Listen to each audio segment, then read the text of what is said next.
It's hot here. All right, we are live. Thank you for joining us today. Today we're going to be looking at Islamic Dawah techniques, Islamic argument techniques. We're going to investigate whether they're based on the pursuit of truth or whether they're based on winning. And spoiler alert, they are not based on the pursuit of truth. Before we get started, we have comments here from a Muslim, Mr. Rambo7, which we'll keep in mind as we're going through the presentation. Not so much the content of the comments, but the tactics he's employing here. The first comment: the resurrection was based on strong delusion. Christianity has blood on its hands. Islam uplifts Yeshua. And we have this one. To the Christian, might Islam have it right about the son of Mary if the Old Testament and the Tanakh and message are different? And this one, Yeshua, Jesus as God is idolatry. Lloyd, what are some of the techniques that Mr. Rambo is employing here? Yeah, interesting. I actually just want to jump. He says here, Phil Haraya, in the sense that it is a part of Islam. However, Christianity has relic that can forgive. Right? I just want to mention that this is interesting. He says, so put it this way: Christianity is wrong, evil, misguided, false, because it has a relic that can forgive.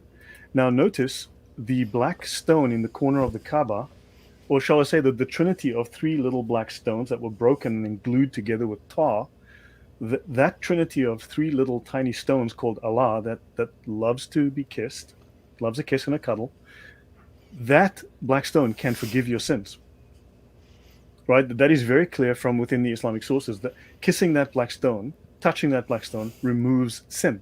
So if having a relic that can forgive sin is evil, wrong, false in Christianity, how is it not false in Islam? How does that not disqualify Islam as a false religion too? Then, I'd love Mr. Rambo7 to explain that particular, little statement that he's made there. If it's bad in Christianity, how is it good in Islam? Because then it's equally bad in Islam.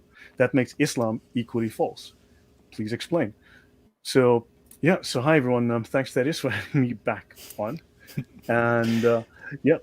So I just wanted to to introduce this topic because it's one that we've never formally studied and it needs to be approached. This is like just an introduction to just talking about the subject of Islamic Dawah tactics, their form of attempting to always derail, take the interest, the focus, the topic of discussion, the subject off of Islam and always attacking Christianity. They cannot defend the indefensible, they cannot defend Islam, so therefore they will attack Christianity and you'll start defending the Bible, start defending Jesus, rather than actually focusing on your point, which is to deconstruct the Islamic argument, to deconstruct the Islamic sources or the very poor logic or the non-existent logic they have.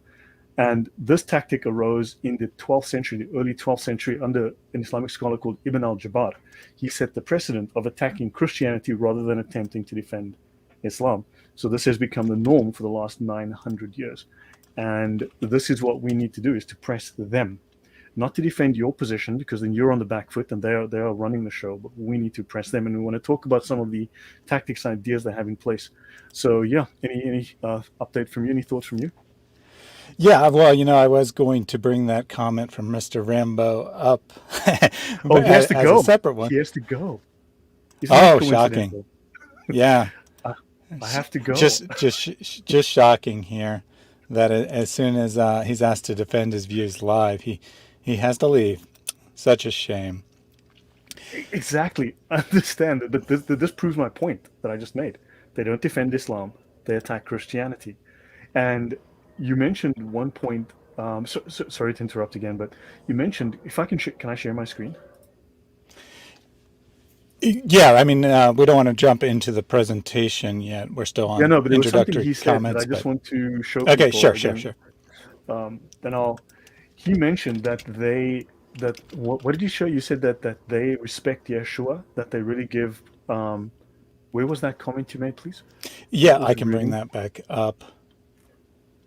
Islam uplifts Not this one. Yeshua. Yeah, yeah, uplifts Yeshua. So this is from the 14th century, if I recall, the 13th or 14th century. This is from the first or the second most popular Islamic polemic book. It became basically a bestseller of its day in the 12th or 13th or 14th century when it was written. These arguments are still in use today. When you read Facebook, YouTube comments, you will see the same arguments. Now, let me read. This is about Jesus. So, Jesus entered the vagina of a woman who eats, drinks, urinates, evacuates her bowels, and menstruates. Then he got attached to the inside of her abdomen, her uterus, and he dwelled there for 9 months, wobbling between excrement, urine, and menstrual blood. Then he was swaddled, put in the cradle, and each time he cried, his mother breastfed him. Then he went to the maktab along with other boys. Then he ended up being slapped on the cheeks by the Jews. So this is how they uplift Jesus in Islam, in Islamic polemics. This is how they defend Jesus by claiming that Jesus and yeah. Anyway, so I'll stop sharing that. Your thoughts, Thaddeus, before we. Yeah, well, we're jumping a bit ahead of ourselves, but that's quite all right. We're just a little excited to get into the presentation here. I did want to highlight this comment as well before I lead us in the opening prayer, however. The contrast to a Mr. Rambo. We had someone named Ridvan. I really want to thank you, David Wood, and the apostate prophet for getting me out of Islam. Leaving this cult was the best thing that happened to me, and I feel human again. And praise the Lord for that. That this is ultimately why we're here. We're here to help those who are ready to think about their religion. We're here to help those who are ready to see Islam for what it actually is. With that in mind, let me open us with a word of prayer. Dear Heavenly Father, we thank you so much for this time together. We ask that you be with us today, that you guide our discussion, and that the material be used for the benefit of seeking Muslims. We give praise for those who are leaving Islam, such as our friend here. We know that Islam is not just false, but is downright evil. We, however, also know that it has a strong grip on the hearts and minds of those involved. We know that it is very difficult to leave Islam. We know that it requires supernatural intervention for anyone to accept you, to put their own desires aside and accept the true God that you are. As such, we pray that work in the hearts and lives of Muslims who watch this stream, whether now live or later on a replay. We ask these things in Jesus' name. Amen. All right. And one other housekeeping thing before we get to the actual presentation. Some of you have probably already seen that I launched a new channel yesterday that seeking to archive David Wood's content, preserve it after he deletes his channel next month. It's called the David Wood Archives. I have pinned a link to that, so check that out after this stream. Lloyd, if you want to talk for a couple minutes, I'm going to jump out of the stream and come right back because the browser is having some issues where it is freezing on my end. So Okay. I'm going to restart the. Okay, let's do that. Okay. Right, everyone, welcome. So maybe can I share my screen in the meantime? Would that be a possibility? Yeah, go ahead and share your screen, and I will put that up, and then I'll jump out. All right. Hi, everyone. So let me introduce the topic. We are well aware that Islamic propagandists, these Dawagandists, are the most highly trained scholars to ever live in all of Islam. They outrank the they outrank every single Islamic source that we can mention, right? And they, of course, end up throwing every single one of these sources we provide under the bus. What was interesting this last week was someone said something and made a claim about Muhammad never hitting anyone, which I will show in a bit. I then showed him Sahih Muslim, which proved him wrong, right? He said Muhammad never hit a woman. So I showed Sahih Muslim, which specifically stated Muhammad hit Aisha. And then, of course, he told me that is a weak narration. That is a false narration. Sahih Muslim was a false narration. And then to refute me, he then quoted Sahih Muslim. And this makes no sense. And this is common. You'll notice here, I have this guy who tells us, Lloyd, you don't know how to question. Muhammad did not have a wife named Aisha. Muhammad never married. Um, yeah, so there you go. This is Muhammad never had a wife named Aisha. Muhammad never married. This kind of thing is common. Muslims will throw their own sources under the bus. They will lie about Islam. They will tell you the scholars are wrong. They will tell you the greatest scholars in Islam are wrong, are false, or wicked. They will tell you that the Islamic sources are all wrong, are misguided, are mistaken, yet Islam is true. Every source, every scholar, every hadith is weak, false, or incorrect. Every scholar is wicked, false, or lying, yet Islam is perfectly true. And you cannot trust the sources. You have to trust this random Islamic commentator. I mean, we all know this is gaslighting. We know this is false. And I just want to talk about this today, show some examples, and just talk about tactics we can use to deal with this and how to understand what it is they're doing and how we can start to think about countering this. Welcome back, Thaddeus. Good to be back. Hopefully I don't have any more computer issues. Yeah, yeah. So, yeah, I can stop sharing unless. Do you have anything you want to kick off with? No, however you want to proceed is fine by me. We're going to be looking at some examples of Muslim comments and kind of analyzing them. And again, what we're trying to do here is we're trying to help people better argue with Muslims, better talk to Muslims. Because the kind of Muslims that come to the comments, they're very indoctrinated in this stuff. They may or may not actually be reachable. It's hard to say because you'll have someone who seems to be very very devout, very into this, and then they'll disappear, and then a month later you'll hear that they have left Islam. But the average Muslim, while they won't be as indoctrinated, they won't be as familiar with the techniques, they're still going to have absorbed this material. So by understanding where they are coming from, whether they are intentionally going to Christian channels and leaving their propaganda comments, or whether they have just absorbed this material and they're not trying to be involved in Dawah, so Muslims that you would talk to in real life, for example. Either way, understanding how Muslims have been influenced by these systems of deception should help you have better conversations, and that's what we're after here. Exactly. So yeah, let me jump into some of the examples, things that actually got me to think about this. Look at some of these examples and try to provide. I don't want to dive deep into the Sharia at all, but a brief overview about that to show you that this is derived, it is based on their doctrines, but it's they tend to repeat the same basic methodologies over and over. And I think we need to develop a counter methodology because they are fairly predictable. They, and also it's not an accident. This is clearly deliberate, right? It's repetitive. They use the same ideas, and yep. So let me go back here. Then I'll just go back to my second screen.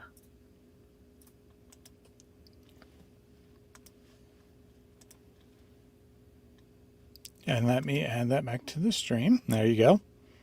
Okay, excellent. Yeah. So lately, okay, so in no particular order. So I started posting this now. As you know, I've been doing shows with Jay Smith. I've done 8 episodes now, and I think I've got about 3 or 4 more coming out next week, and I'm recording with him again this week. So, and you may have noticed that Muslims fail to actually deal with the subject. When you read them, literally dozens of pages of Islamic law from the Sharia on amputations, they will suddenly start talking about amputations in the Old Testament, and they'll start talking about amputations in the Bible. Now, of course, when you ask them, please show me the amputations in the New Testament, they will then start talking about the Old Testament from 3,500 years ago. And when you ask them, okay, can you please show me amputations in Western law? Can you please show me which country has amputation as a punishment for crime in Western law? Can you show me when the last amputation took place in Helsinki, Norway, America, England? Can you please specify? Because we know this stuff is happening this week in Saudi Arabia, Pakistan, Afghanistan, and so on and so on and so on. Can you please show us, where this is? They will not answer because they know they have no evidence. They know they're lying. They know that they're simply desperately throwing this out. And yeah, so I've been giving this now. Imam al-Ghazali is regarded in Islam, in Sunni Islam, as the highest qualified scholar to ever live in Islam after Muhammad. Right? He is even more highly regarded than the 4 scholars, the 4 Imams, the Mujtahids Mutlaq, who founded the 4 schools of Sunni fiqh. Right? And he quotes us this hadith. Aisha angrily said to the Messenger of Allah, "It is you who pretend to be a prophet from Allah." So I asked them, was Aisha lying when she said Muhammad only pretended to be a prophet? I've never had a straight answer, not once. Now, this is a Sahih hadith from the greatest scholar in Islam. Now, of course, they will start to tell you that this is not the greatest scholar, right? They will start to say this narration is weak, it is false, and then they will quote you some other hadith, and and it's like, okay, right? But understand, so now they will contradict themselves constantly. Now, for instance, another question you can ask them: was Allah lying, or was Allah telling the truth and I'm using it here because technically Allah is not male or female, right? So was Allah lying or telling the truth when Allah said he's the greatest of deceivers? So Thaddeus, was Allah lying? Was Allah telling the truth? I would say this is probably one of those rare instances where Allah was telling the truth. Yeah, no, but they cannot admit that Allah was telling the truth, and they cannot say that Allah was lying. So they will not answer, and they will make what is typically called non-answer statements. They will deflect, but they'll make non-answer statements. In this case, for instance, on my talk on Islam, where we spoke of hatred, when we spoke of, this is on Jay's channel recently, Islam says, get along with anyone who does not attack you, right? Moses and Jesus are not prophets. Okay, now those are non sequiturs. They don't follow, but fine. Those are just statements, provocative, and there you go. So I said, please show me in the fiqh where it says that. If you can't, we know you just made it up. I said, now the fiqh says to hate Jews and Christians, and I did a show with Jay, which will air soon. So there's a version of, and I will go into this in a minute, the Nicene Creed. So we all know the Nicene Creed, right? This is the standard beliefs of Christianity. This is an orthodox set of beliefs which is standard to Christians, right? However, most Christians do not know that Islam has a similar set of beliefs called the Aqidah, right? This is their counterpart, right, to the Nicene Creed. And in the Aqidah, it states Muslims are to hate those who are not Muslims. The people of shirk, that's you, they are to hate you, specifically to hate you. This is an Islamic doctrine called al-wala wal-bara. So I've been asking this guy over and over, please show me where it says in your creed and in your Sharia law to love Jews, Christians, and non-Muslims. He will not answer. Not a single Muslim has answered me. Not a single one. Right? I said, where does it say to love Jews and Christians? Right? And he then says, you don't know how to question. Muhammad did not have a wife named Aisha. Muhammad never married. Fails to answer my question, and then lies. He literally just states this boldly and bluntly. This is not a good faith discussion. There is no good faith discussion. We cannot believe that they're having a good faith discussion. We need to accept it for what it is and then start to deal with it tactically, strategically, as the fact that we are dealing with an enemy that is going to lie to us, deceive us. Your thoughts, Thaddeus?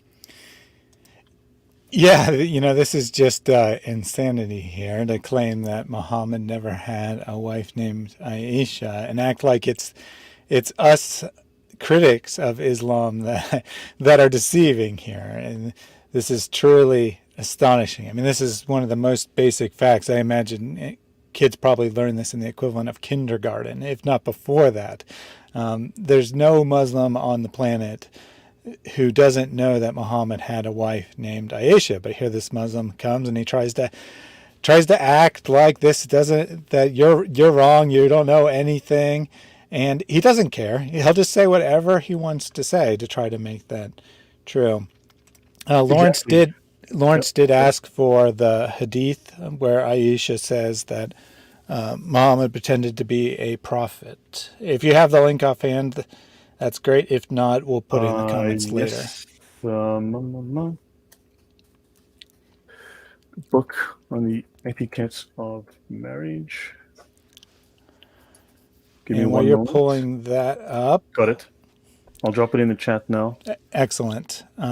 And Tess said, if there are so many lies in the hadith, etc., why is there no fatwa been issued against these people, scholars, whatever? And that's a good question. Muslims come here and they tell us that all these scholars that we quote are liars, that they don't understand Islam, that we're just going to unreliable sources, etc., etc. I don't know if we've asked this exact question, but to say, where's the fatwa against them? But we've certainly asked, well, which scholars are reliable? Tell us which sources we can trust, and never an answer. Never an answer. They won't be pinned down because it's a game. It's whatever you quote that I don't like, I'm going to pretend is unreliable. And that's exactly true. Actually, that's a very good question. So we should ask them. So look, obviously, what I'm hoping for is input from the audience as well. We've all dealt with this. We need to have a coherent response. We need to develop a proper response to shut them down real fast and to push the argument back at them, turn things around back at them, make them go on the back foot. For instance, you could ask them, and this I got from Mary. That was a brilliant point when she asked Safraz. So please pronounce takfir on these Muslims. Basically, call them apostates. And so basically, when you call takfir, well, what's the word? You excommunicate them from the religion. You distance yourself from them, and you say, so call takfir. If these people are evil, if they are wrong, if they are apostates, if they are liars about Islam, then call takfir. Tell them to do that. Tell them to do that, and they will not. Now, look, you're not going to convince them because these people are committed to their doctrine of commanding the right. Right, which in other words also permits them to lie. And someone mentioned it. Yes, it is legal to lie in Islam. It's not only legal; it is obligatory to lie in Islamic law. Understand that.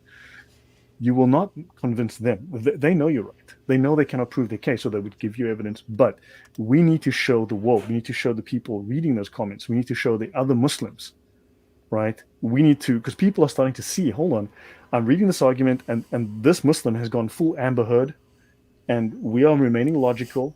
We are remaining sensible. Everything makes sense. We are providing evidence. This guy is just jumping around making word salad. I think this is the best we can hope for in this situation. Your thoughts? Oh, and besides, this link is 313 characters. It will not go through.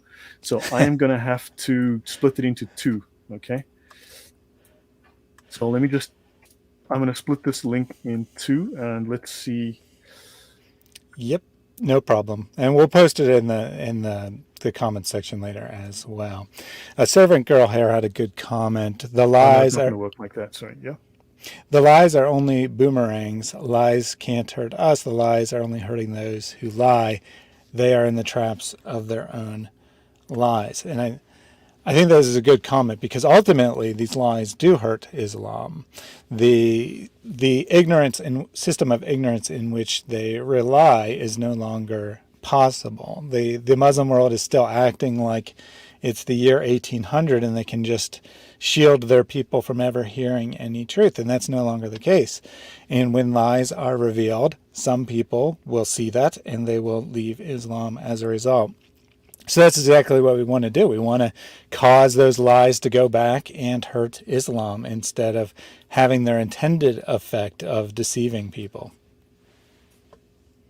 Yeah, I've dropped that in the private chat for you right now. That is, we need to find an old shortener. I can't do it right now, but yeah, that's the link to, and it's from an Islamic organization, so it's from the Ahlul Bayt, the people of the house. So basically, it's from a high-level Islamic organization. Okay, yeah. So let me just go through in no particular order some of these things that people have been throwing at me. Um, yeah. Okay. So the next one. So this guy was asking questions. So this guy, forgiving Rohan, basically has half the intelligence of Jason Bourne, Alonzo Harris, but none of the personality, right? So And that's saying a lot. yeah, well, yeah. So basically, when I do my presentations, I show all the sources. I make the links to all the sources available. Um, yeah. So on Jay's channel, he's been a little bit technologically challenged, and YouTube has been a little oppositional by completely making garbage of all the links that I've given him. So I've given him some. I've asked him to do certain things which he hasn't always done. So I will try and remind him to provide the links to my sources so that everyone can view them for themselves.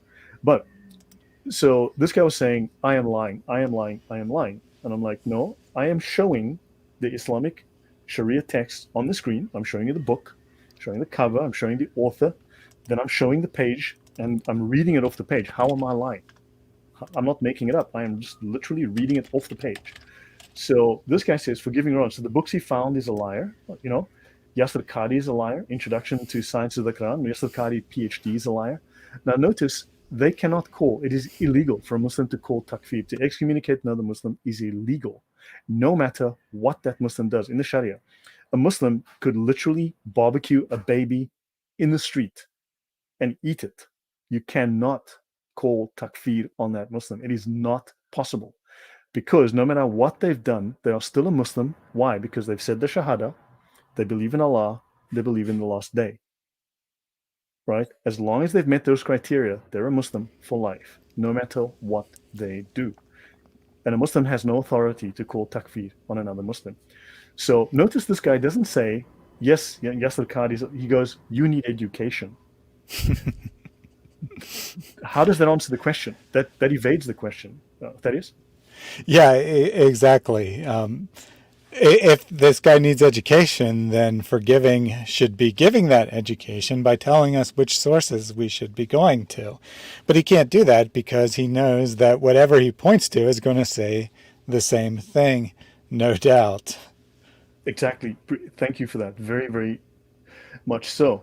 So how would we not think, guys, we need to think about this. How do we respond to this? So we need to have a song, we need to all sing off the same song sheet. We need a message that we say. So look, provide the evidence. I've provided written evidence. I want you to provide, if I have used the wrong Islamic legal text, tell me, what is the name of the correct legal text and on what page do I find that? Safraz Hussein recently stated that, Lloyd, I've given you an Islamic text. He showed me an 18th century work written by an unknown scholar, which is not in use in the schools. Now, understand, there used to be thousands of Sharia law texts, literally thousands. Some of them were very bad translations, some of them were very bad theology, some of them were very bad law. So the schools had to toss out literally thousands, just like they tossed out over 1 million hadiths. They've had to toss out thousands of manuals, and they focused on only a handful of manuals that they now regard as legitimate as canon, right? So this is why I tend to restrict myself only to these proper Sharia sources. Now he said the rule that you want is in the book, but it's in Arabic, and I don't have the page number it's on, but it's in there. Trust me, bro. Yeah, trust him. And then the next day he was on Christian Prince and he admitted that he doesn't know Arabic. So how did he know what was in this Arabic book? Of course he didn't. He just picked something at random, pretended that this book's in it somewhere, somehow backed his what he wanted to say, and that was that. We have a presumed Muslim in the chat here, Lawrence, demonstrating another popular Muslim tactic. He says, why did your God command killing of innocent boys in number 31:17? Oh, that's Alonzo. That's Alonzo. And I wouldn't Oh be my surprised. god. I thought it was probably that there was a good chance it was Alonzo, but either way, it's illustrating one of our points here. That we're talking about a specific subject. He comes in, misrepresents the Bible, tries to distract, tries to change the subject. This is a favorite tactic. It doesn't matter what you're talking about. You're talking about apostasy laws, they'll come in and talk about the age of Aisha. You're talking about Aisha, they'll come in and talk about apostate laws. They just want to distract. They just want to get you off subject. They don't even care what you're talking about. They'll just go to anything other than what you're talking about. So they're not trying to get you a specific way. They're just trying to get you off topic. They're trying to distract you. So thank you, Lawrence, for for illustrating our point for us. Yeah, this is so funny. And yeah, and then, I mean, so look, Lawrence, do you agree? Will you state that your fellow Muslim was lying to us when you said that Muhammad never had a wife named Aisha and Muhammad never married? Was your fellow Muslim lying to us? Or, well, what are the alternatives here? Was he lying? Yeah, I mean, I would say that he could be ignorant, but I don't think it's possible to be a Muslim and emphatically state Muhammad doesn't have a wife named Aisha. I don't see how ignorance could be a possibility. So do let us know, Lawrence, whether. Oh, Lawrence, Lawrence I'm is. not a Muslim. I'm See, not a what? Muslim. Okay. Thank you, Lawrence. What tactic is he doing now, Lloyd? So denial. I mean, good grief. Look, why did your God? So, okay, yeah.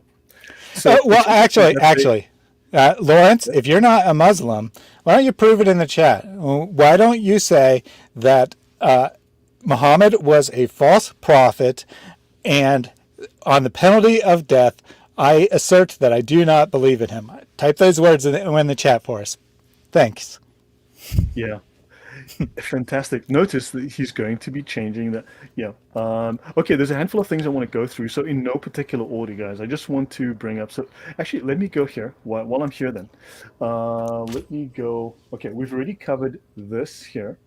Um, okay, but what they really think of Jesus, how they really think about Jesus. Just so you know, this book that I've just shown here, the one with the nasty things about urine and so on, is called Guidance to the Uncertain in Reply to the Jews and the Nazarenes. Right, if you go to my channel, and also it's in the description, my archive, just search for the names, search for the word uncertain or something like that in my Google archive, you'll find all my references.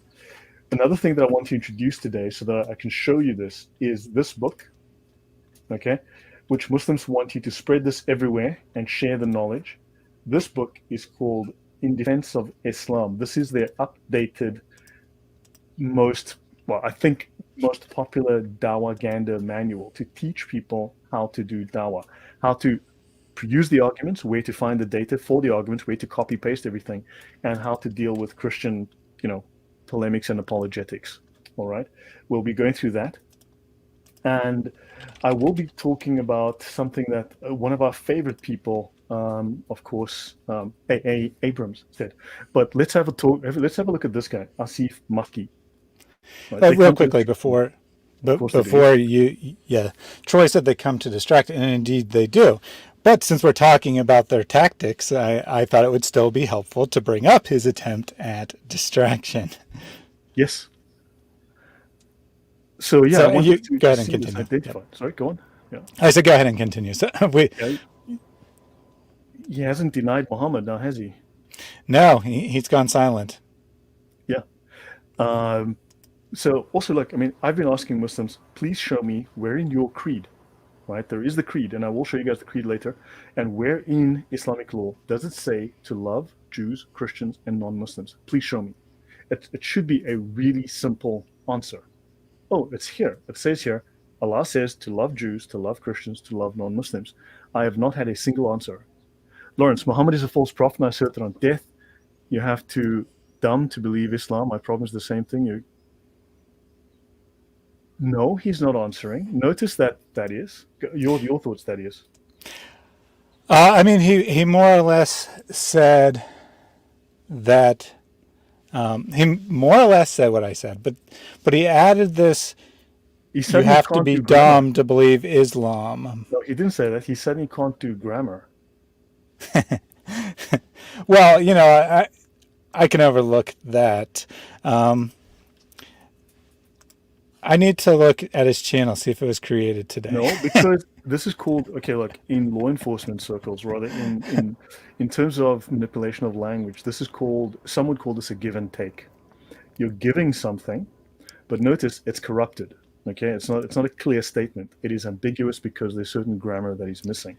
But also he's taking away. So he's saying yes, but with the one hand, and he's taking that yes away by saying no on the other hand. He's saying, but this is the same thing you accuse Muslims of a barbaric Sharia law. Isn't that what Moses did? No, it's not. Right. So understand, this is you're trying to say one thing, but you're taking away on the other side. This is not a clear, unambiguous statement against Islam. This is attacking Christianity or attacking the Bible because it's starting at A, but you're ending in Christianity, you're ending at the Bible. This is a typical tactic, this give and take. Your thoughts on that, Thaddeus? Well, yeah, thank you for pointing that out. I did pull up Lawrence's channel here, and look what we found.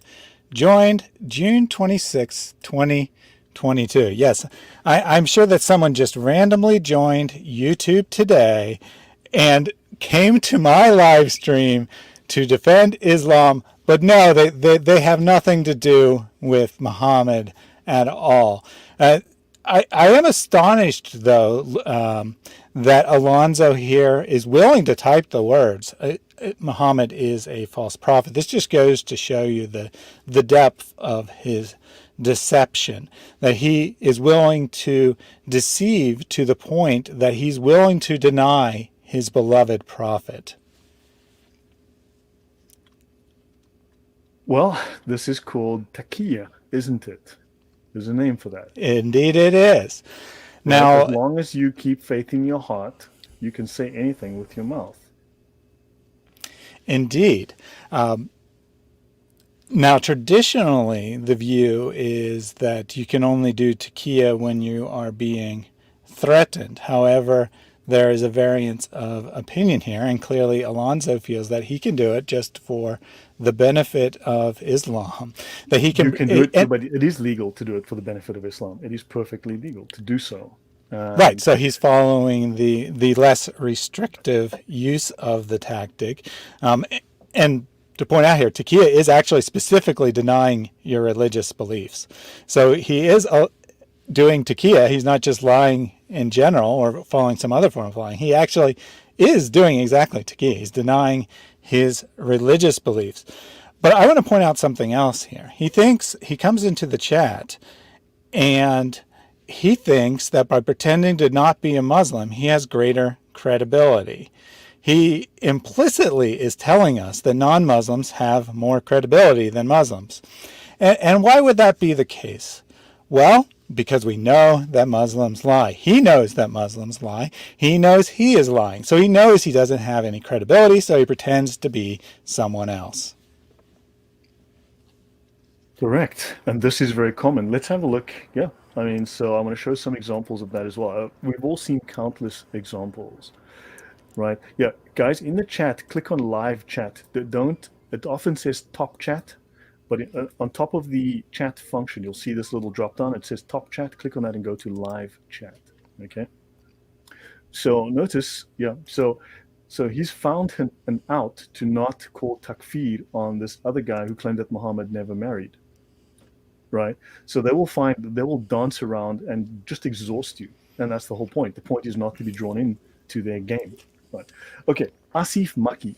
Okay, he constantly changes his title, but his name is Asif Maki. He's in England. He's a Pakistani Muslim, and excellent. They see it now. Well done. Okay, welcome, Farish. Good to see you, man. Okay, and notice now, Asif was claiming that he is Christian, and then when I called him on it, well, anyway. Let's just read. This makes no sense. This guy has issues. Also, I am not baptized by water yet, but I am baptized by Spirit because Jesus baptizes by Spirit and not water. That's fascinating theology, but that's fine. So Christians get baptized with water. Lloyd, get your facts correct when I called him on it. I have not said that I am a Christian. Okay. I've said that I'm with the Christians and the Messianic Jews, Hebrew speakers, and that I am a Trinitarian and a Muslim. He's a Trinitarian Muslim, right? Religion of Islam does not own the word Muslim. Muslim word existed before the religion of Islam because Quran say, basically, I am a Trinitarian with the Quran. That is incoherent garbage, right? And then this is common. This just confuses the issue because when I called him out, he eventually started to admit that he wasn't a Christian because I called him out because I know him from the year before. So yeah, and just let me know if you have any thoughts, Thaddeus. Okay, so what is Islam? He says, right? What is religion of Islam? After Christ, there is no religion to come, i.e., Muhammad did not start the religion of Islam.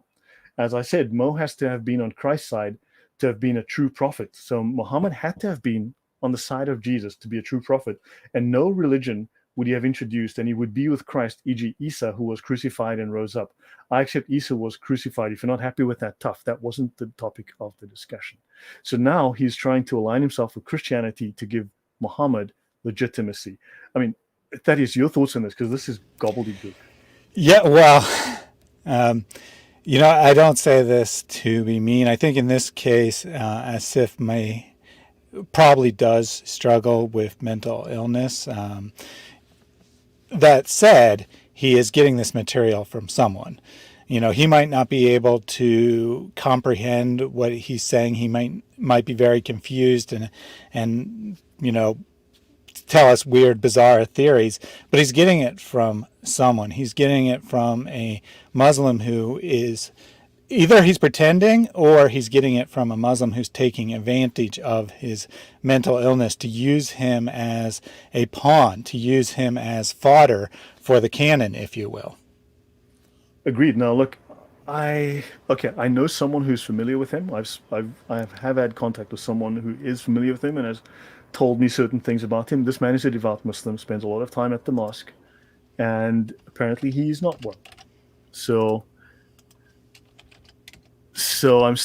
I'm still not answered with whether you believe me or not. I'm not a Muslim. That I swear. That's Lawrence again. I was just going to ignore that, but yeah. Okay, right. Let's just go on. So this is Faisal. Okay, this is Faisal Suktian. Faisal is another legend in his own mind. Okay, so he says here, no, I didn't back down from anything. You just have a wrong impression of what a Quranist is. Now, unfortunately, we know that they often all become Quranist Muslims the moment you start to show them sources outside of the Quran, which they cannot defend. And then they go, no, I only do the Quran. I am a major scholar. I interpret the Quran. Let me interpret it for you. All the scholars are wrong, right? And he says, and that is none of my concern. Being one who isn't based on an ultimatum like it is with a Salafi, where one is ordained to accept all hadiths in totality and nothing else. There are two types of Quranists, he tells us. Two kinds of Quranists. I thought there's only Quranists and non-Quranists. Guys who do the Quran and reject everything else, and guys who, proper Muslims. But he says the purists that genuinely don't accept anything else besides the Quran, and hadith relativists like myself that accept what is endorsed by the Quran. But why am I even boring you with actual learning? It's obvious you're not here for that. That conversation just suddenly went off the rails there. So he's a hadith relativist, and he accepts what is endorsed by the Quran. I don't know, Thaddeus? Yeah, I'm pretty sure there aren't any hadith that are endorsed by the Quran. But I love this. I'm a Quranist, except I'm not. And, a Quranist means that you accept the Quran only. So I'm a Quranist, but I accept hadith too. I mean, it's just a contradiction in terms. And it's a way to escape. When he needs to reject a hadith, he's a Quranist. When he needs a hadith to support something he says, he believes in hadith. He's giving himself a license. Not the hadith that we show him, though. That's not the right hadith. Of course. He's giving himself a license to change whether a source is acceptable on the fly. And if we asked him, okay, so can you give us a list of hadith that you accept? He'd say, I mean, I don't know exactly what he'd say, but I bet he'd say something like, no, I can't write them all in here. That would take too long, or something along those lines. They never will let you nail them down to a specific position. If Right. he was nailed down to being Quran only, that's a specific position. So he's a Quranist, but he's not. Yeah, exactly. They try to escape holding a specific position. They want to deny their doctrine because once you've painted them into a corner like that, they unfortunately have to own what is in their scholarly documents, what is in the Sharia. And remember, they cannot reveal the Sharia. It's illegal for them. It's a secret, right? It's a weakness for Islam. Notice Mr. Khan is back now, right? Why are Christians acting like the disbelievers of the old? See, he's off topic. Where did the word Christianity come from? As if that's an important question. Understand? Yes, and that last one. Now, I'm going to ask you a question. Mr. Khan, this is a Muslim that I posted this hadith here, right? Let me show you. Aisha said to the Messenger of Allah, "It is you, Muhammad, who pretend to be a prophet from Allah." So Aisha tells Muhammad that he is only pretending. Aisha tells us that Muhammad only pretended to be a prophet. Now, my question to you is Aisha lying? Is Aisha a liar for saying this? Why did Aisha say Muhammad only pretends? Right? Then there's this answer from a Muslim. Lloyd, you don't know how to question. Muhammad did not have a wife named Aisha. Muhammad never married. Now I'm asking, is this Muslim lying to us? And why would he lie like this? Please answer. We'd like to know. Yeah, Mr. Khan, you can take your pick there. You can address either of these Muslim comments, but you can't agree with both of them because they are contradictory. You can't not have a wife named Aisha and Aisha have a wife named Aisha who tells him that he pretended to be a prophet. So do let us know what the real story is here. And do let us know why these Muslims are lying in these comments.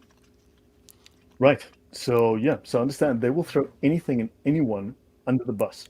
Okay, so this is now I want to show something with A. Abrams. So I'll go through my list and then I'll go step briefly into the Sharia and then I want to just well, I mean, then I want to talk about like just how do we deal with this because this is not a good faith conversation.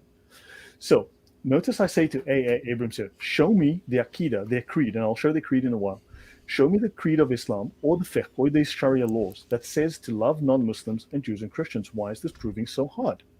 Because he would show me anything but. He would go into long spiels. Now, I need to tell you guys that this long spiel, often you will ask a Muslim, please show me where it says to love Christians in Islamic law, right? Where it says to love us, not to protect us, because look, the mafia will also give you protection. The mafia does protection too, right? But of course, we say, show me where it says to love us. Show me in those words. And he went off into multiple different spiels, but he wrote a very long rant starting with this. Based on the above, classical Muslim scholars and jurists have categorized friendship with non-Muslims into 4 levels and stages. Muwalat or muwadda, this means to have close and intimate relation and deep love and affection from one's heart for a non-Muslim, such that it makes a Muslim unmindful of his faith. I've never seen this in my life, to be honest. I've read the Sharia a lot. I have never seen this in my life because this is easily contradicted by any of the Islamic sources. But then he goes to this one. This means to express friendship. It's called mudarat. This means to express friendship and love only outwardly, without having love for them and their beliefs internally. It is a mere outward expression of the first stage, hence it entails being pleasant, friendly, polite, and kind towards non-Muslims. It involves expressing good manners, courtesy, and good behavior towards fellow human beings. This kind of relationship with non-Muslims is permitted as it is reserved for all human beings, whether Muslim or non-Muslim. Okay, blah, blah, blah, blah, blah. Let's go have a look at this. Let's go see mudarat. He actually uses the word mudarat. Let's go have a look at what mudarat is. Let's start here. So mudarat, in Imami tradition, right? This is in the Encyclopedia of Islam. It is treating others in a friendly manner while concealing your true attitude towards them.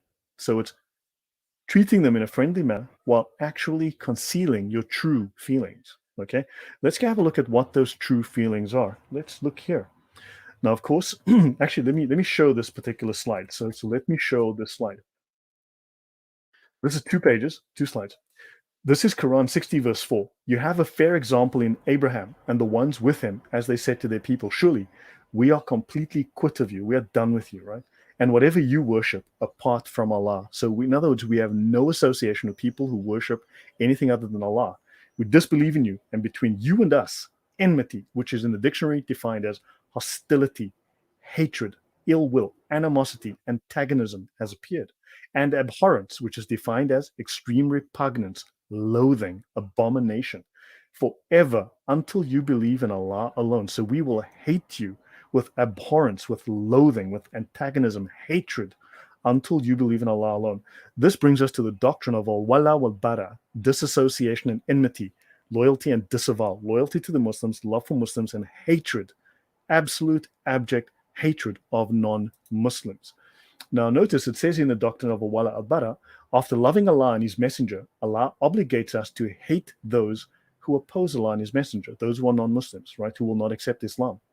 And the Islamic belief, the Aqidah, this is their version of the Nicene Creed, their equivalent of the Nicene Creed, obligates every Muslim to hate the people of Shirk. That's you.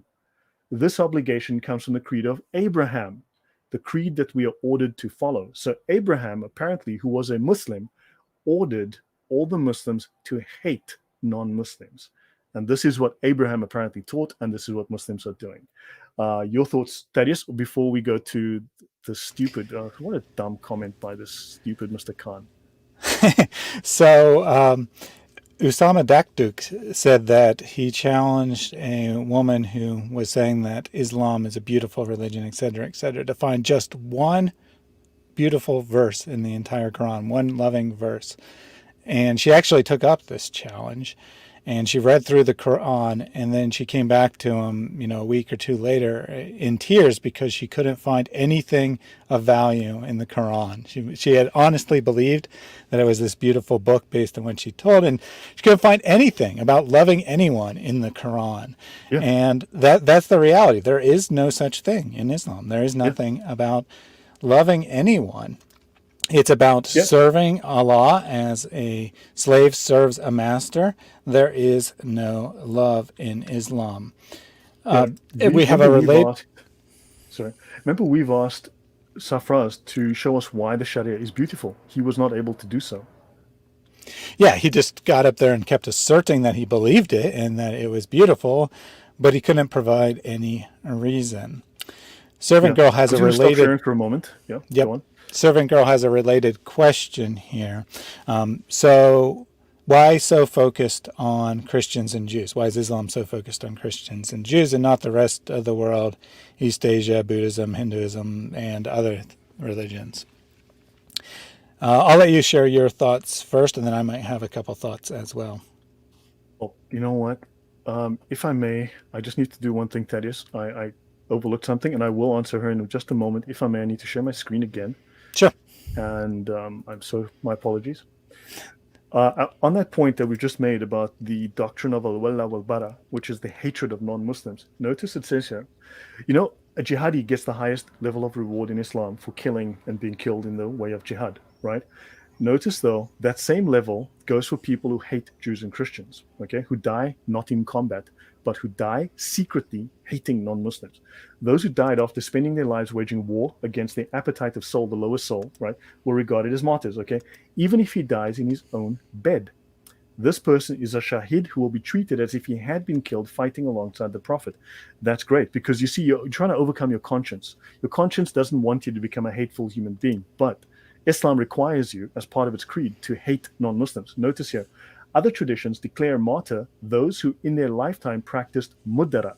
Mudarat is the word that, unfortunately, Abraham said, okay, that Muslims must practice. Notice, who practiced mudarat, who treated others in a friendly manner while concealing their true attitude towards them.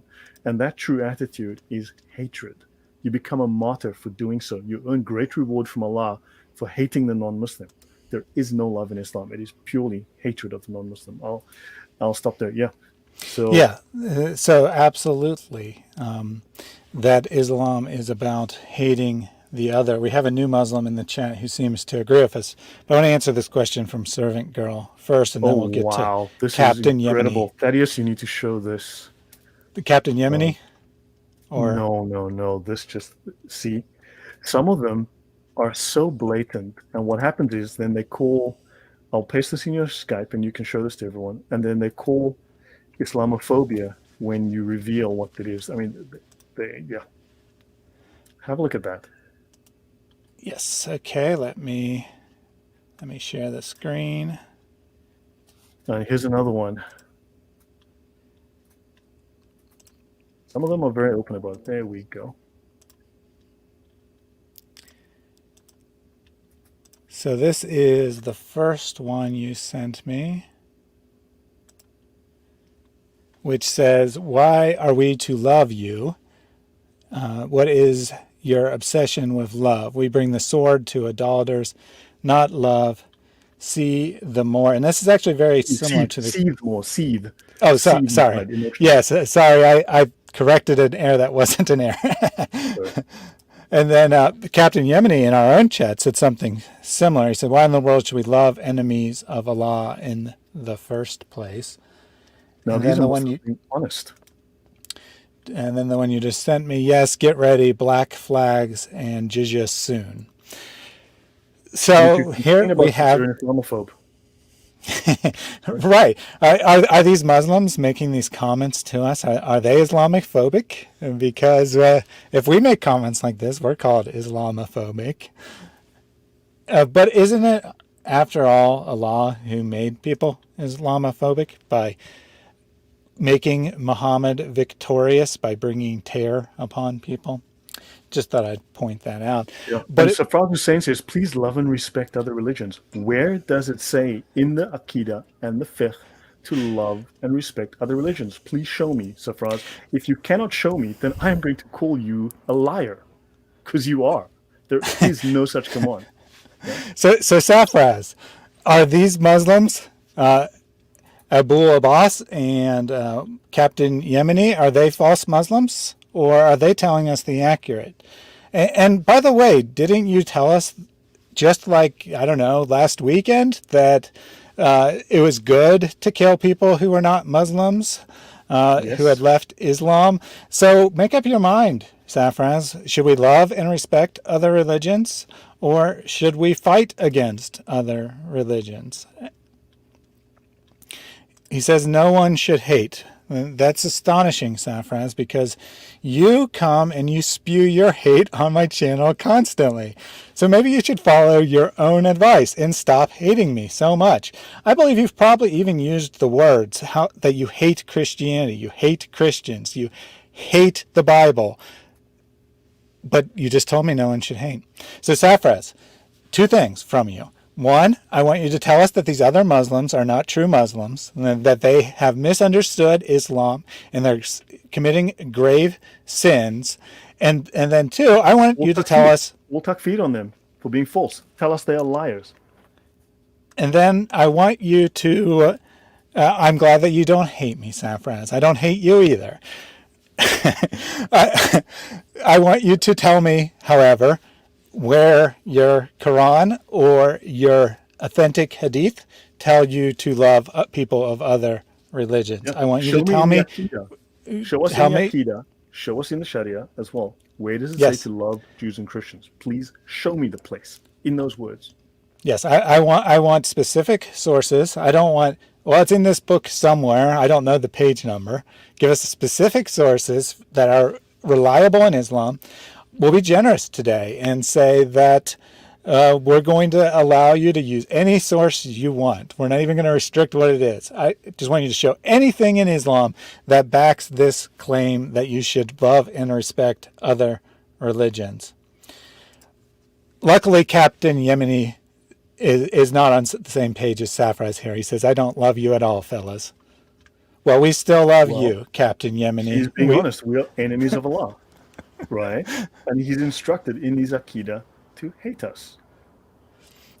But I bet you Captain Yemeni won't be willing to say that Safraz is lying about Islam. Captain Yemeni, put in the chat that Safraz is lying and he is not a true Muslim because he is teaching lies about what Islam teaches.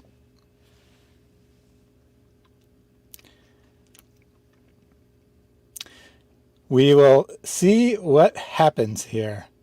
In the meantime, In the meantime, I have some other comments going back to Servant Girl's question here about why Muslims are so obsessed with Christians and Jews specifically. And I think Villainous provides part of the answer here, and that's that the religion focuses on Christianity and Judaism because they're originally the closest people to the Muslims, geographically speaking. That these were the primary enemies of early Islam because they wanted the lands held by Christians and Jews. So their polemics, their God's eternal word, for some reason, only focuses on things that were relevant in 7th century Arabia, 8th century Arabia, 9th century Arabia, and that has no conception of anyone other than those people that a 7th century Arabian would come in contact with. But I don't think that's actually the whole answer. So it's part of the answer. That's why Jealousy. They believe that they believe that they are the true Christians. They believe that Abraham, Adam, Eve, Moses, David, everybody except for Paul was a Muslim, right? And don't forget, the Muslims will tell you polemics against St. Paul that come from the scholars. These polemics date from the 8th to the 14th century, which I've done a series on Thaddeus' channel on called Polemics, Paul, EMICS, polemics, discussing the very detailed history, the laughably stupid, idiotic Islamic major scholars. We're talking scholars that Western scholars rave about. Like, oh my God, it's Ibn Hazm. He was such a genius. When you read his works, the man was a complete idiot. He was a fool. Okay, and scholars rave about him like, oh my God, Ibn Hazm. So what happens is, for instance, these scholars believe that Saint Paul, our Saint Paul, was King Saul, who was king of the Jews, who lived 600 years before Paul lived, something like that, right? 500, 600 years. And then other scholars thought that Paul lived in the 3rd century, right? And these polemics are what Muslims are using from the very same scholars. I mean, the arguments are derived from these works by these scholars who thought Paul either lived 600 years prior or 300 years later, and it's idiotic. It's stupid. I mean, it's ridiculously funny when you read it, but and you're like, and these guys are repeating these arguments. These scholars didn't even know when Paul lived, right? So yeah. Somehow they know these arguments, if we can call them that, against Paul and how he must be a false prophet, but they don't even know when he lived. He either lived in the 9th century BC or he lived in the 3rd century AD. They can't make up their yeah. mind about when Paul lived. And they say Muhammad's the first Muslim. Mick Emes is right. And then Adam is the first Muslim. Abraham's the first Muslim. Khadija's the first Muslim. You're like, okay, they're all the first Muslim? Like, huh? So, Hey, don't forget that there's also a random Egyptian that was that the Quran specifically says was the first Muslim. oh my God. Yeah. Yeah. Okay. So I'm going to share my screen. I just want to show you guys one more thing, which is the actual creed of Islam. Okay. Oh well, sorry. Yeah. Before we move Yeah, sure, on, sure. just to finish this question from Servant Girl. So I think it is partially historical. Despite its claims, Islam doesn't have any knowledge of the world other than what a normal person of the 8th century living in Arabia would have. But it's also partially demonic. It's partially specifically designed to be an anti-Christian religion. That it's not accidental that it denies the core beliefs of Christianity specifically because, after all, it was started by a cave demon who squeezed Muhammad. So when you keep that in mind, it doesn't actually come out that surprising that it wants to attack Christianity. It wants to attack truth. Satan doesn't necessarily care if people are following Islam or they're following Hinduism. Those are both equally fine in his mind because they're both equally false religions. But if they're following Christianity or they're following Judaism, which is Christianity is the completion of Judaism, that's a big problem because then they're actually following the true God. And that needs to be counteracted by these satanic demonic forces. Yeah. No. Very well. Very good answer, I think. Marianne Brian Gruheim says that Paul became a non-Muslim the day an Abdul actually cracked open the first Bible, and that's actually what I do say in the talk. Once they actually got a hold of the Bible, they realized, like, oops, we made a mistake. That's exactly what I state in the talk. Yeah. Yeah, that's definitely a good one. I'll put a link to that in the description. Yeah. Our two If there are parts on polemics. Yeah, Islam has two purposes, and one of those purposes is actually, let me bring this up, and then I will do the Akida if I may, Thaddeus. Yep. So to try and answer her question as well. So let me show this here. Islam, if you read Quran 4:157, okay, and it's rare that I actually quote the Quran. It's actually very rare. Islam has two purposes, right? Its religious purpose, right? Basically, to correct the Bible, to correct. So Islam rejects the gospel and it wants to correct the gospel. It wants to correct this misunderstanding of the crucifixion, death, and resurrection of Jesus. And it wants to replace Jesus with Muhammad, right? Understand that Jesus is being replaced by Muhammad. Muhammad is the counterfeit Jesus. According to Islam, Muhammad is the real Jesus. He is the real partner of Allah. Okay. And then its political purpose, which is commanding the right and forbidding the wrong. This is the fundamental doctrine of Islam. But this is its religious purpose, to correct. And this is a completely Gnostic understanding. And don't forget that Islam, in its sources, does claim explicitly in the Sharia to be a Gnostic religion. Gnosticism was a reaction to Christianity, at least what people call Christian, anti-Christian Gnosticism. This pseudo-biblical Gnosticism was a reaction to Christianity, and it was denial of the Christian doctrine. And these stories of Gnosticism have literally made their way into the Islamic sources. The Gnostic Gospels are quoted copiously within the Islamic literature. These Gnostic stories are common. So it has borrowed from that, and it states so explicit in the Sharia. It is a Gnostic religion. So let me go to the Aqidah before I touch on this Gnostic thing. But notice, this is again, their equivalent of the Nicene Creed. Oh, and by the way, this other guy, what's his face? Whatever this guy was, Safraz. No. Safraz is saying, please We'll show come. us. Yeah. Right? We'll come back to Safraz. I want you to finish your presentation first, but just to reiterate, the challenge of Safraz is to show us anything that says to love and respect Jews and Christians, to love and respect people who are non-Muslims. The verse that you quote, or the hadith that you quoted there, has nothing to do with that. Yeah, correct. Show me, where does it say love Jews, love Christians, love non-Muslims? Show me where it says that in your Aqidah, in your fiqh. Show me. I'm waiting for it. Not a single Muslim has answered. Now, on this point, so we have here the basic orthodoxy. This is their equivalent of the Nicene Creed. If you're Christian, we all say the Nicene Creed, right? This is the Aqidah. It comes from the 9th century. Aqidah refers to those matters of faith which are believed in with certainty and conviction in one's heart and soul. They are not tainted with any doubt or uncertainty, right? Like the Nicene Creed, it establishes orthodox beliefs and refutes deviations. It is the foundation of the Islamic faith. It consists of matters which are known from the Quran and sound ahadith, and which Muslims must believe in his heart. Make a note of this, okay? In acknowledgement of the truth of Allah and his messenger.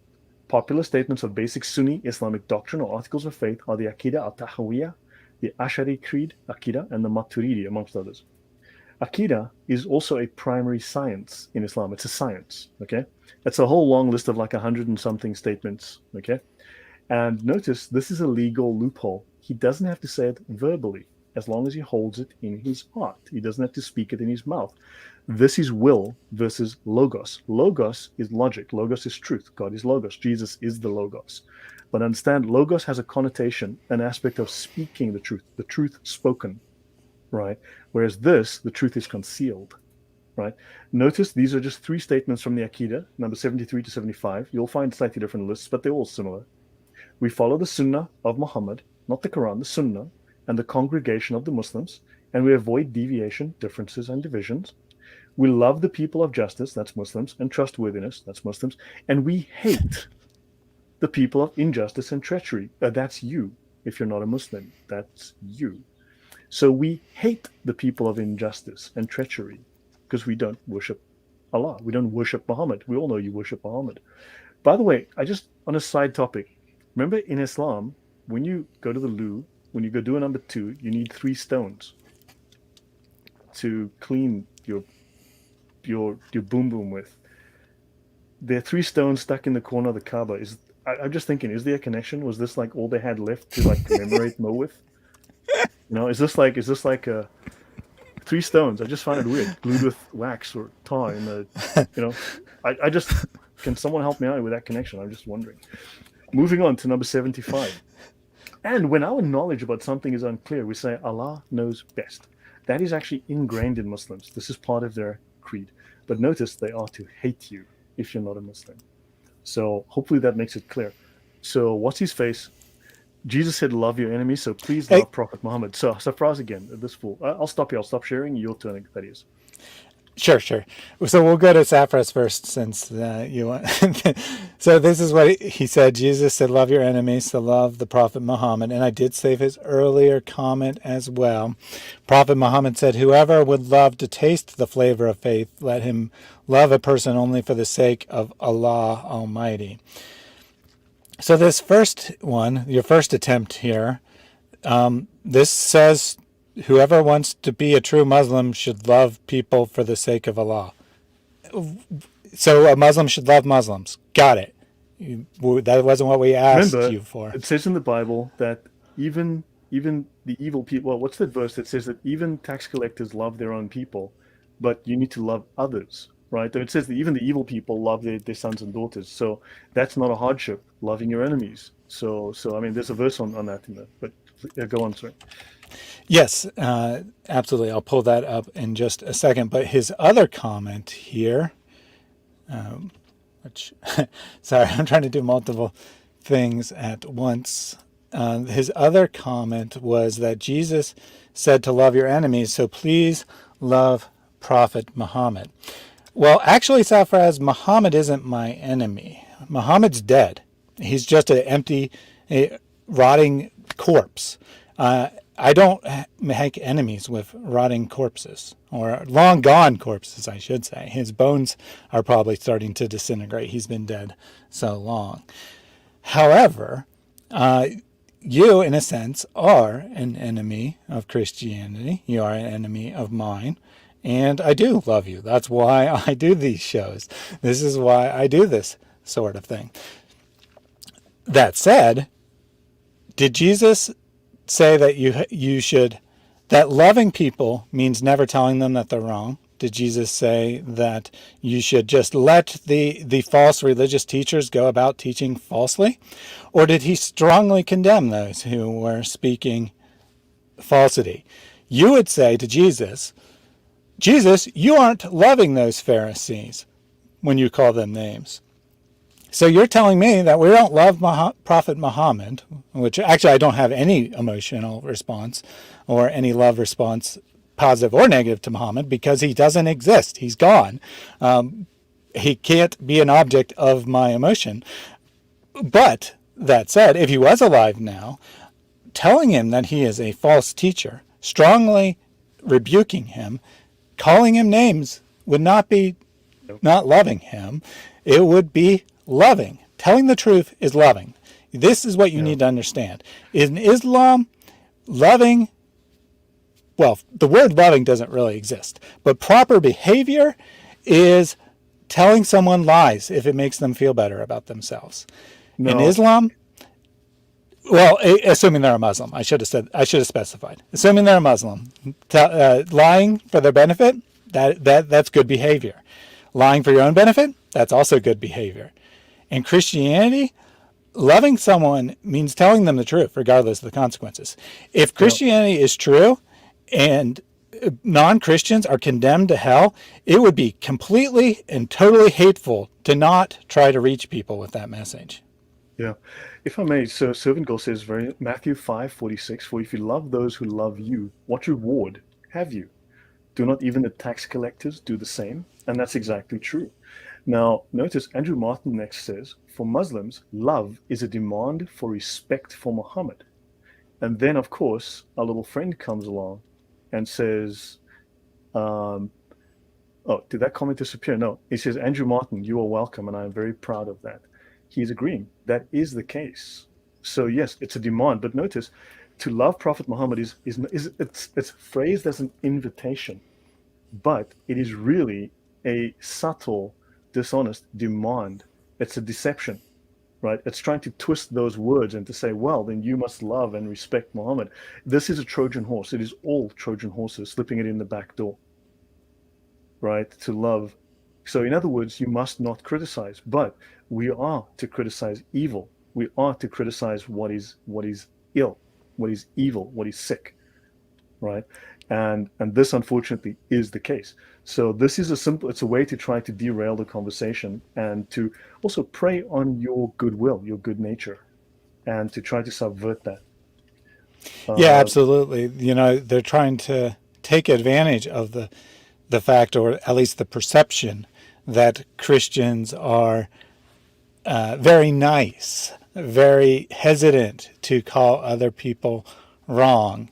And this is actually not really a Christian thing. This is a Western pop culture thing. But to the average Muslim, there is no difference between Christianity and the West. Even if half of many Western countries aren't Christians, they still view them all as Christians because they have light skin, and that's all they can think about. Aglaw, which is presumed to be Alonzo, which I don't know why he went and created another account since I hadn't actually blocked Lawrence yet, but I guess he was exposed and needed to create a new account. He asked, "Do you love me?" Rewind the tape. To love someone is to tell them the truth when they are in grave error and their soul is right, in danger of eternal damnation. right. Yeah. So yeah, I wanted to do one or two more of these examples just to bring these up, and just to give us. Let me go back here. Yep. So Just to, let's get through your examples first, and then I yeah. have some other So comments that I I've see I collected didn't throughout. find the example of where this guy, I think this is Safraz's other pseudonym, one of his other alt accounts. Someone murdered your best lover. Yeah, okay. I'm on a different issue already. We'll Yeah, get yeah, back yeah. to that. You weren't intended to read this comment. I just put it up there because it was related. Yeah, but notice how they will try to distract you successfully. You need to keep pressing. You need to keep providing evidence. Don't forget that they lose credibility when you start showing the truth, when you start to back it up with facts, because sophistry of this type looks like sophistry of after time. People can see that it's just word games. It's just a clown show. Notice, so this guy says Aisha praised Prophet Muhammad. Aisha reported the Messenger of Allah never struck anything with his hand, neither a woman nor a servant, unless he was fighting in the way of Allah. So, in other words, Muhammad only hit women in jihad. Now, this guy then, because I quoted a different Sahih Muslim, okay, I quoted this Sahih Muslim hadith here, and then he told me this is a false narration. It's a false hadith. Notice he's quoting me Sahih Muslim as well. He says, Muhammad struck me on the chest, which caused me pain. And he said, did you think that Allah and his apostle would deal unjustly with you? In other words, to hit Aisha would be just, would be something that is righteous, that is holy, that is correct, right? So, unfortunately, he was fighting in the way of Allah. So, yeah, that must have been jihad. Now, how is Mo hitting Aisha just? Now, for those Muslims in the chat, okay, see, the problem is you have Jews hate, blah, blah. Safraz, we're not talking about that. You see, you're proof of what we're saying. You cannot stay on topic. You cannot defend Islam. So you have to redirect off the subject. And this is what they're going to do over and over. Muslims, we've just shown. See, notice he's now lying about what we said earlier. Muslims hate Jesus. They say Muslims say that Jesus was born amongst feces, menstrual blood, and urine, right? This is their view. This is their filthy, disgusting view of Jesus. They state that we as Christians urinate on ourselves in the church benches, right? This is their polemic. This is what they believe, that we urinate on ourselves in the church benches. Now, of course, this is slander. Now, of course, we're not allowed to tell the truth about Islam. They consider this slander in the Islamic law, whereas Islam has 6 laws for what they call permissible slander, where they are permitted legally to slander other people, right? Now, notice, so here we've got this guy is actually using a hadith that actually does not corroborate his story, that actually contradicts him, but whatever. Okay. Now, so this guy again will tell us, okay, so I said here, this is from the Hidayah. The destruction of the sword is incurred by infidels, though they be not the first aggressors, as appears from various passages in the sacred writings. Infidels, that's non Muslims, may be attacked without provocation. That is the Sharia. That is jihad. Okay, in other words, they're stating Muslims may attack non-Muslims violently, right? This with swords and kill them. That's what destruction means. This is fully legal and fully normal, lawful in jihad law, right? And of course, this guy says, blah, blah. And they speak here of this, the covenant of protection obligates us. Now, this guy's quoting this as a defense. The problem is, this is dhimmi law for after they have fought you violently in jihad and subjugated you. Now, remember, in jihad, as the law will state, your wife immediately is divorced from you and she becomes a slave. She can be used for sex. She can be sold, right? She can be put into hard labor. Your children are removed from you. They can become sex slaves. They can be sold. They can be used for hard labor, right? They forget to tell us this. Now, why is he quoting us dhimmi law for after Islamic jihad has subjugated the Jews and Christians, right? When I'm stating the exact law, now he's using this is a distraction. Again, we should not be distracted by this. We need to bring up these laws over and over. These guys are doing copy-paste polemics. We need to do copy-paste counter-polemics, quite bluntly. It's as simple as that. We need to just, so understand. Now, here's another question we need to ask. It states here, the covenant of protection obligates us to grant them rights and protection. The mafia will also give you protection if you pay them protection. It's exactly the same. There is no difference. And if you don't pay the protection, what does the mafia do to you?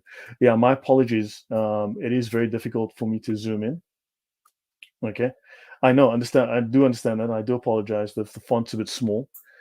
The covenant of protection obligates. Now, notice this is law that is applicable after the violent jihad has subjugated you. This is dhimmi law. This is the laws of dhimmitude. Now, here's a question you need to ask them when they tell you this. What happens if you don't accept their covenant? What if you refuse it? What if you break the covenant? Okay, ask them. They will not answer you because they know if you refuse it, they will kill you in jihad. If you break it, they will kill you in jihad. Understand? Because a dhimmi is effectively, legally a prisoner of war. And then, of course, we have Alonzo Harris, who will come into every single chat and say the following: Lloyd believes in three gods. Every single time. Of course, or whoever is speaking. It doesn't have to just be Lloyd. It'll be whoever is speaking. Jay believes in three gods. Hatun believes in three gods. Thaddeus believes in three gods. Same line, just change the name. And of course, I always tell him Alonzo believes in a broken rock glued together with tar that likes a kissy, that he calls Allah, because it's true. And I ask him, have you kissed your pet rock lately? Right? Because this is true. He believes in a pet rock called Allah. Okay? Now I ask this guy, forgiving Rohan, why do you think that hating people because they're not Muslims is good? As your deen teaches, as your Aqidah teaches. And he says, Islam does not teach us to hate anyone. It teaches us to share love with everyone and guide them on the right path. That is a lie, right? So I said, it teaches hatred. I showed it on the screen. I showed it from your Aqidah. Show me where it says to love Jews and Christians. And of course, this is not happening. They will not show me, right? And then, of course, they say the things that Lloyd says are untrue and ridiculous. Well, I'm not saying it. I'm reading it off the page. These are the standard Islamic Orthodox texts. It's their creed, their version of the Nicene Creed, their particular, type of Nicene Creed. I'm reading it from the Sharia manuals. So, and then they will bring it into the Quran. Nowhere in the Quran is mentioned that Abraham hates Jews and Christians, right? Understand, the Quran is the lowest level of knowledge in Islam. There are multiple levels of knowledge in Islam. The Quran is at the absolute bottom. This is why lay Muslims must talk about the Quran and the Hadith, or some Hadith, because they represent the absolute bottom, lowest level, basic baby level, ABC, crayons needed level of Islam. Okay? This is Islam with crayons. If you know the Quran, that means you are at the absolute bottom, basic ABC crayon level of Islam. Right, and that's why they have to bring it back to that, because that's all they can deal with, right? Because they can go in circles. Once you go to the knowledge of the scholars, the imams, things are black and white. Now, how can I be lying? Before you move on, yep. I wanted to address this comment, sure. Because it's very illustrative here. I presume you didn't actually say that Abraham hates Jews and Christians. You probably said something like the Sharia teaches hate of Jews and Christians. And the scholars state that Abraham teaches this hatred, because I showed it. Remember that Abraham's creed states to hate us. Yeah, exactly. Yeah. So what he's done, and he's tried to narrow the issue, right? He says nowhere in the Quran is it mentioned, or the Quran. I'm trying to figure out how to pronounce it with a C, but Yeah. maybe Soran, that's it. In the Soran is mentioned that Abraham hates Jews or Christians, but that was never the claim. So That's he's actually the saying, old French spelling. That's actually the old French spelling. So this guy might be Tunisian or Moroccan or something. That's the French spelling of the Quran. okay, well, I'll retract that then. I thought maybe he was trying to misspell it on purpose Yeah. to say one thing without saying it. But even ignoring that, he claims that you're saying things that are untrue and ridiculous, and then he says nowhere in the Quran is it mentioned that Abraham hates Jews or Christians. He's subtly changed the issue. He's Yeah. changed it from what you actually said to something else to try to make you look stupid. What he says is true. Nowhere in the Quran is it mentioned that Abraham hates Jews or Christians, but that wasn't the claim. But by stating it, he's trying to make it look like you said that. He's trying to make someone who hasn't watched it or didn't listen carefully think that you actually said something so ridiculous. In other words, he's trying to gaslight here. He's trying to create a false reality and then refute that false reality. Agreed. Correct. Yeah. So yeah. Okay. You know what? I'll end here with my section. There's one or two things I might bring up in a little bit, but yeah, I wanted to bring up some of these. So actually, no. Sorry, my bad, Thaddeus. I need to go back to sharing.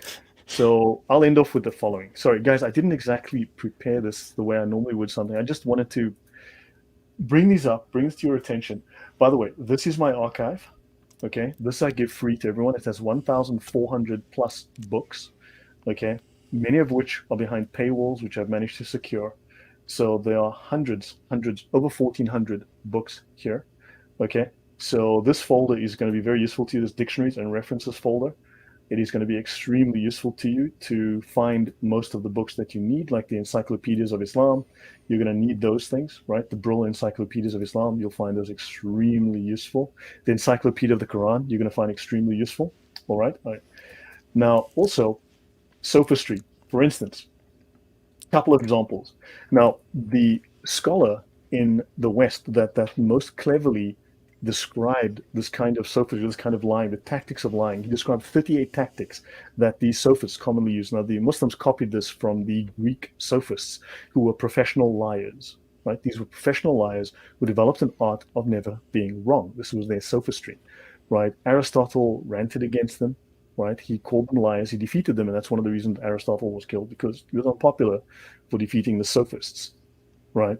So these were people who could manipulate the truth. Right? Carry the opponent's propositions beyond its natural limits, exaggerate it.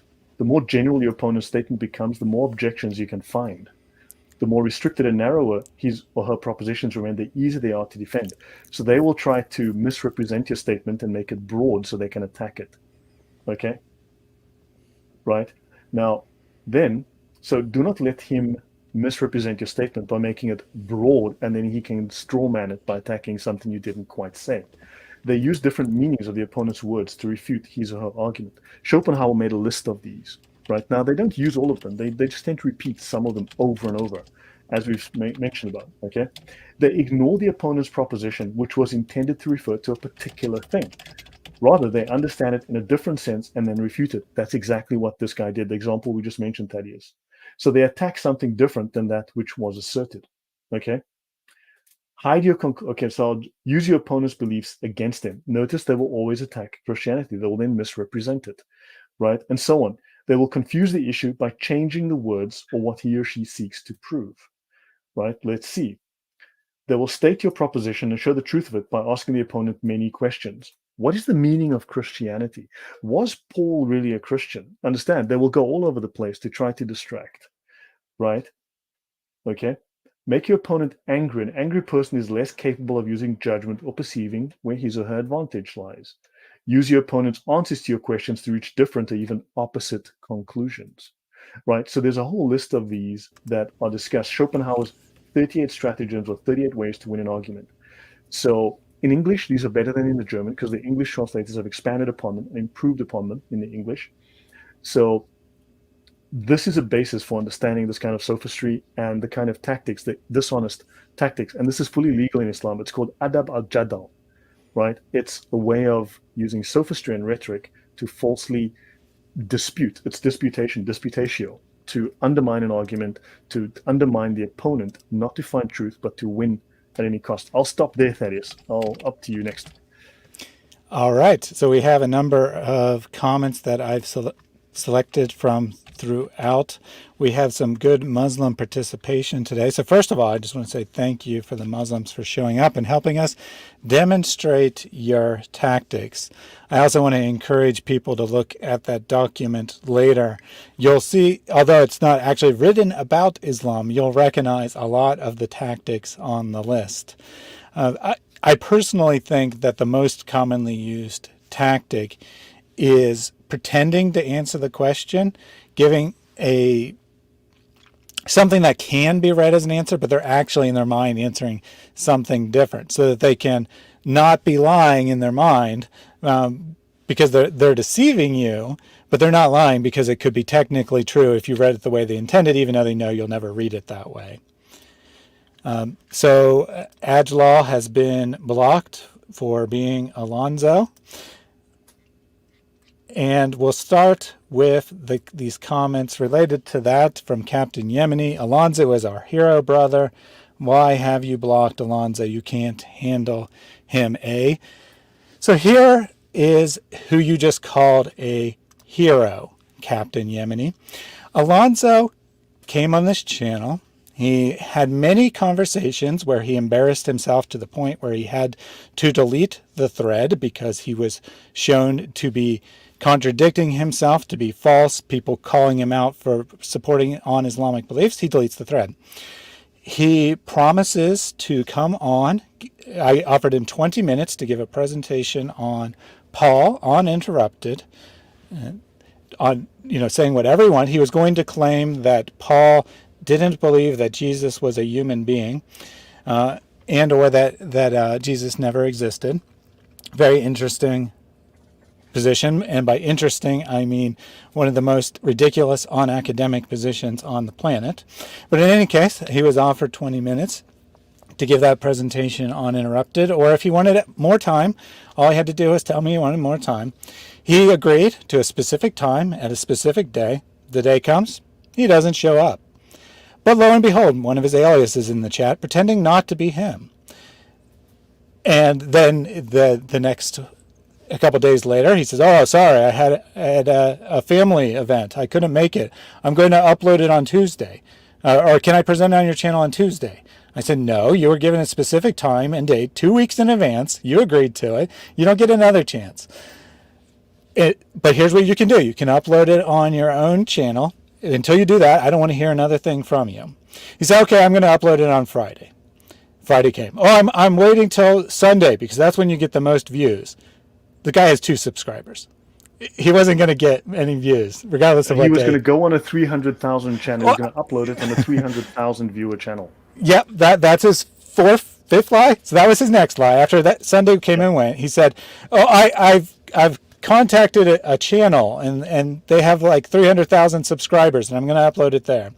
I asked him the name. He eventually gave me a name of a channel. It had like 50, 60,000 subscribers, but whatever. Yeah. Waited a week, came and went, never uploaded there. Kept asking him about it. He never would respond to it again. It just went out of his mind. Me twice, you once, and Mary once. So it's 4 times he hasn't pitched. Yep. So then I blocked a number of his accounts. And then Mary decided that she would have a debate with him. So I gave him another chance, beyond all reasonable things. I gave him yet another chance. He's been blocked a dozen times, and I've given him a chance every time to stop lying, to give sources, etc. So he promised to show up for a debate at a specific time and date. The night before the debate, he said he'd be there. 15 minutes before the debate, he was posting on another channel. Of course, he didn't show up at the start of the debate. Halfway through the debate, one of his aliases shows up in the chat and says that he doesn't have to come on and present because we changed the terms. So in other words, you are calling a guy who is running around like a chicken, making false promises, showing everyone how weak and pathetic he is, you're calling him a hero. This is what you respect, apparently, is people who lie and deceive and run and like scared little babies. Alonzo ran away from a woman because he apparently has less than half a brain. He is scared of his own shadow. But So that notice also that Alonso is actually earning reward for this. He is commanding the right. He's actually earning reward. Also, he's playing with us. He's toying with us. He's distracting us. If you look at it from a warfare perspective, this is harassment tactics to wear down your enemy, to waste their resources, right? And then he turns around. Now there is no good faith to this. There is absolutely no good faith to this. But he thinks that he is being intelligent. He thinks he's using his resources well. Of course, he's just making himself and Islam out to be complete fools by being such a coward and a liar, right? But he thinks he's getting reward for this because he is fighting for Islam. So Captain Yemeni said, "Lol, you can't brainwash me, mate. I know Alonzo very well." Do tell us how you know Alonzo so well. Do you maybe work in the same propaganda sweatshop? Do let us know. I've posted the link for the live chat. Any Muslim who'd like to talk with us live can come up. That means you, Captain Yemeni. You can come up and prove that you have more guts than your so-called hero, Alonzo, and actually speak with us, something Alonzo refused to do so many times. Going back to the comments from earlier here. Let's see. Marion said, which is the original Quran? I'll pay $10,000 to anyone who has it. There's a problem of the 30 plus different Quranic qira'ats readings, which is really different words and phrases in each Quran. So there you have it, Muslims. $10,000. You can assert all you want in the chat comments. You can gaslight us all you want about how there's only one Quran, and every Muslim knows this, and every Muslim has always believed this. But we know how to read. We know that if you have different words, it's not the same Quran. So $10,000, prove us wrong. Go ahead. Look, everybody knows the Quran was written in 1924, and then they dumped all of the fake Qurans in the Nile River, and then the Quran was rewritten in 1985 in Saudi Arabia. So you had a Quran that was written in 1924 in Egypt, and then it was rewritten. So the Quran is only 47 years old? Not very old. There's human beings older than the canonical Quran. Yeah, because Alonso loves to tell us that the Bible is only from 1600. Well, we know that the Quran is only from 1985. Indeed. So So yeah, this was sorry. So I have several other comments that I Sure, wanted please to go bring ahead. up. Please go ahead. Yeah. Let's see. Okay, From earlier, Mr. Khan, Hadith. I think you want to address this comment where he said you're not quoting Hadith. He's quoting Now remember, non-Quran. I've mentioned earlier, Muslims are only allowed in Sharia law. Lay Muslims like this guy are at the absolute bottom level of knowledge, the lowest level of knowledge, called the Ibara, Ibara. Okay, India, Bravo, Alpha, Romeo, Alpha. Right, the Ibara level. This is the absolute lowest level. And because they can read the Quran, because they're allowed access to the Quran, this means that the Quran is at the absolute bottom lowest level of knowledge. However, there are also different ways, levels of understanding of the Quran, different levels of knowledge. Like the Imams above them read it and understand it differently to the way they do. So notice he is forcing us back into the hadith. For every hadith, there's an opposite hadith, a contradictory hadith. For every Quran verse, there's an opposite and contradictory Quran verse. So they can go in circles. But to sort out all of this confusion, all of this contradiction, that's why you have the ijma, the consensus of the scholars in the Sharia, right? And the Sharia is the final meaning, the final interpretation of this confusion. It's the final ruling, the final understanding. This is where the rubber meets the road. This is the hard substrate, the hard surface, the foundation of the understanding. And it's all very clear in the Sharia. There's no confusion because it states this is what it means. It says to hate. There's no confusion. Nowhere in the Sharia does it say to love. It says hate the non-Muslims. So now he's forcing you to go back to the hadith because he believes the hadith are authoritative. They are not. That hadith is abrogated. That hadith has been abrogated by a new hadith or was abrogated by the Quran or something. So he's forcing you away from the source of authority. The main source of authority in Islam is not the Quran. The Quran is irrelevant. For the purposes of the Sharia, the Quran is irrelevant. the consensus of the scholars in the Sharia is the main source of Islam. Is not sola scriptura. Understand this. It is absolutely, positively not sola scriptura. Okay? The Sharia is the sole major source of authority in Islam. I'll leave it at that, that is. Yeah, and I just wanted to point out that this is an excellent example because what he said was true. You weren't quoting a hadith, but he's trying to imply that you were lying, saying it was a hadith, when you never made any such claim. He's saying something that's technically true, but he's trying to undermine you by making you look stupid, making you say that you said it was a hadith or whatnot. And of course, if you were quoting a hadith, he'd say, this guy's not quoting the Quran. Give us the Quran, or whatever the case may be. So the point here is to understand the tactic, understand what he's doing. Wow, Captain Yemi's latest answer is it's incoherent. It's incoherent. By coincidence, he was up next here. So just to remind you, this is one of the very first things he said when he came in. Why in the world should we love the enemies of Allah? And then Safra said we should love the enemies of Allah. Who was wrong? Who was lying? Please explain. And I asked Captain to say that Safras is wrong, that he's misrepresenting Islam, that he is not a true Muslim. And he said, nah, I'm not going to say that. So there you go, exactly as I predicted. Even though he said the exact opposite thing as Safras, which means that if he's correct, Safras is misrepresenting Islam, he doesn't care. He cannot tell another Muslim, no matter what they say, that they are wrong. So thank you for illustrating and that. Don't forget point the Islamic doctrine of lying. Lying is obligatory. It's an obligatory duty within Islam to lie, right? Within Islamic law. And confusion, as one of the rules, confusion aids the purposes of Islam. So confusion helps Islam, right? Understand that. Absolutely. And then he said to Andrew, well, matey, you know me for a long time. You know very well that I never pretend. I tell the facts on your face without fear, so deal with it. All right. Indeed, Captain Yemeni has come in here and he's been honest. He's told us that Islam teaches that you should hate the so-called enemies of Islam, that you should hate non-Muslims, especially Jews and Christians. So I do want to acknowledge and thank him for being honest.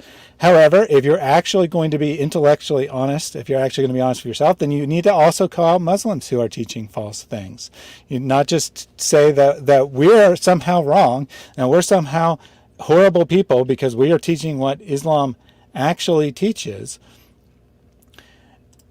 Or as you claimed here, we know that you guys are very genius to distorting and twisting everything. What did we say that was a distortion today? What did we say that was twisted? General statements, wide general statements, not focusing on the specifics. That's one of the tactics of sophists.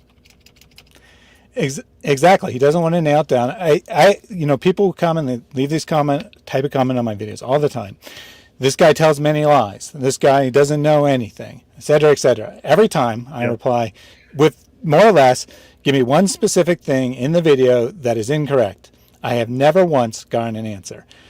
Because, one, because they probably didn't watch the video in the first place, and two, they don't want to be nailed down. They want to give this general statement, give this impression, but they don't want to go into any specific because they know if they get to a specific, then they're trapped. Then they'll be shown that we did tell the truth and we didn't deceive people, and that it was them who was trying to deceive. Last comment from Captain Yemeni here. I tell you what, fellas, every time you guys try to mock and insult our religion, you make our imam stronger and to the highest degree. So thank you so much for that. Well, I don't know when we mocked or insulted. All we did is read your own sources to you. We read trusted Islamic scholars to you, and we asked you questions. We asked you to acknowledge that we were saying the correct thing, which you did, by the way, or to dispute us. So how exactly are we mocking your religion? If we're mocking it, then it's your own sources that mock Islam. And I'll also reiterate that I put the link to this live stream. You can come up here and you can talk with us live. You can show us how we're mocking and insulting your religion. You can tell us how we're twisting and deceiving. Come up, give us specific examples. Let's discuss them. Maybe we're wrong. Maybe Islam is the truth. Maybe you have some evidence for that. But until you do, you're just illustrating the point of this live stream, that you give these empty, vapid, pointless comments in order to distract, in order to prevent there from being real dialogue that can actually discover the falsity of your religion. Actually, on that point, I should mention that evidence in Islam is called ba'ina, okay? And then you have the ba'inat, the plural, but it's like, which means, the meaning changes slightly, means evident or clear. But ba'ina, Chloe, fantastic point. Islam does mock itself. But ba'ina is evidence. But notice that in Western thought, evidence is something tangible that you present in a logical, coherent fashion. You have something written, something physical you can prove, you present to a jury for consideration, right? In Islam, evidence does not meet that standard. Evidence is based on a verbal performance, okay? An embellished verbal performance that sounds beautiful. And because it sounds beautiful, it is therefore true. So the Quran is evidence. So notice when you ask something about Muslims, they will suddenly start spouting these long Quranic verses. They'll put a whole bunch of them in a comment, because this is ba'ina, this is evidence. So it's a verbal performance, right? That is evidence. And if you do this verbal performance, that is evidence. So they've reinterpreted the word evidence to mean something different. Okay, so you need to ask for written evidence, not for evidence, because then they will give you ba'ina. And this ba'ina is not evidence the way we understand it. So we are talking at cross purposes. We need to understand that they reinterpret words and they completely alter the meanings, just like typical leftist and communist ideology does. It reinterprets words. Absolutely. He never returned as a horse put it well. It is difficult to defend the indefensible. But if you don't have to discuss facts, it is possible. As long as you have empty rhetoric and you don't have any facts that can be nailed down, you can defend it from a Muslim perspective anyway. Seeking Truth said not agreeing with Islam is considered attacking, or even agreeing with Islam if it is embarrassing in the context in which you gave it, like happened in India recently, where all she did is say that Muhammad married a 6-year-old according to Islamic scriptures, and then there was an international riot about it because it was embarrassing to Islam, so it was attacking Islam in that context. Muslim preacher says the exact same thing. He's being a good Muslim, teaching the truth, etc., etc. Someone else says it. It's attacking Islam because you're an Islamophobe and you don't understand. DHC said, Safraz, you should read a book that really teaches about love, the Bible. And indeed, if you want to learn about love, read the Bible. If you don't want to learn about love, read the Quran, because there is not a single word about love in the Quran. Servant Girl said, Islam was a reaction to Jesus. A fundamental teaching of Islam is denying Jesus and who he is. So before the time of Christ, Islam would have been lacking its fundamental teachings. Kind of saying that Islam can't be the religion of Abraham, like we saw on the screen earlier, or that it can't be from before Christ. Of course it's not, and no one who wasn't trying to repeat Muslim propaganda would say otherwise. But the other key point here is that Islam, it's a core doctrine of denying the essentials of Jesus. They'll agree with some things. They'll say, oh, he worked miracles. Oh, he's born of a virgin. Well, tell me, do you believe in the same Jesus? Okay. Did he die on a cross? No, that never happened. No. Did he rise from the dead? No. Of course not. He ascended to heaven straight up. Okay. Was he God incarnate? That is the worst possible thing you can say. Our religions are exactly opposite, but we respect Jesus. We love him. He's the same. Oh. We have the same prophet. Captain Yemeni Falcon says here, lol, they always use laugh out loud. Lol, do you speak Arabic? The answer is no, so you are debunked. Well, Does he speak Koine Greek? Does he speak Biblical Hebrew? So no, he's debunked. All Muslims are debunked if they don't speak Biblical Hebrew or Koine Greek. You know, Oh, correct? Does that yes, logic work? yes.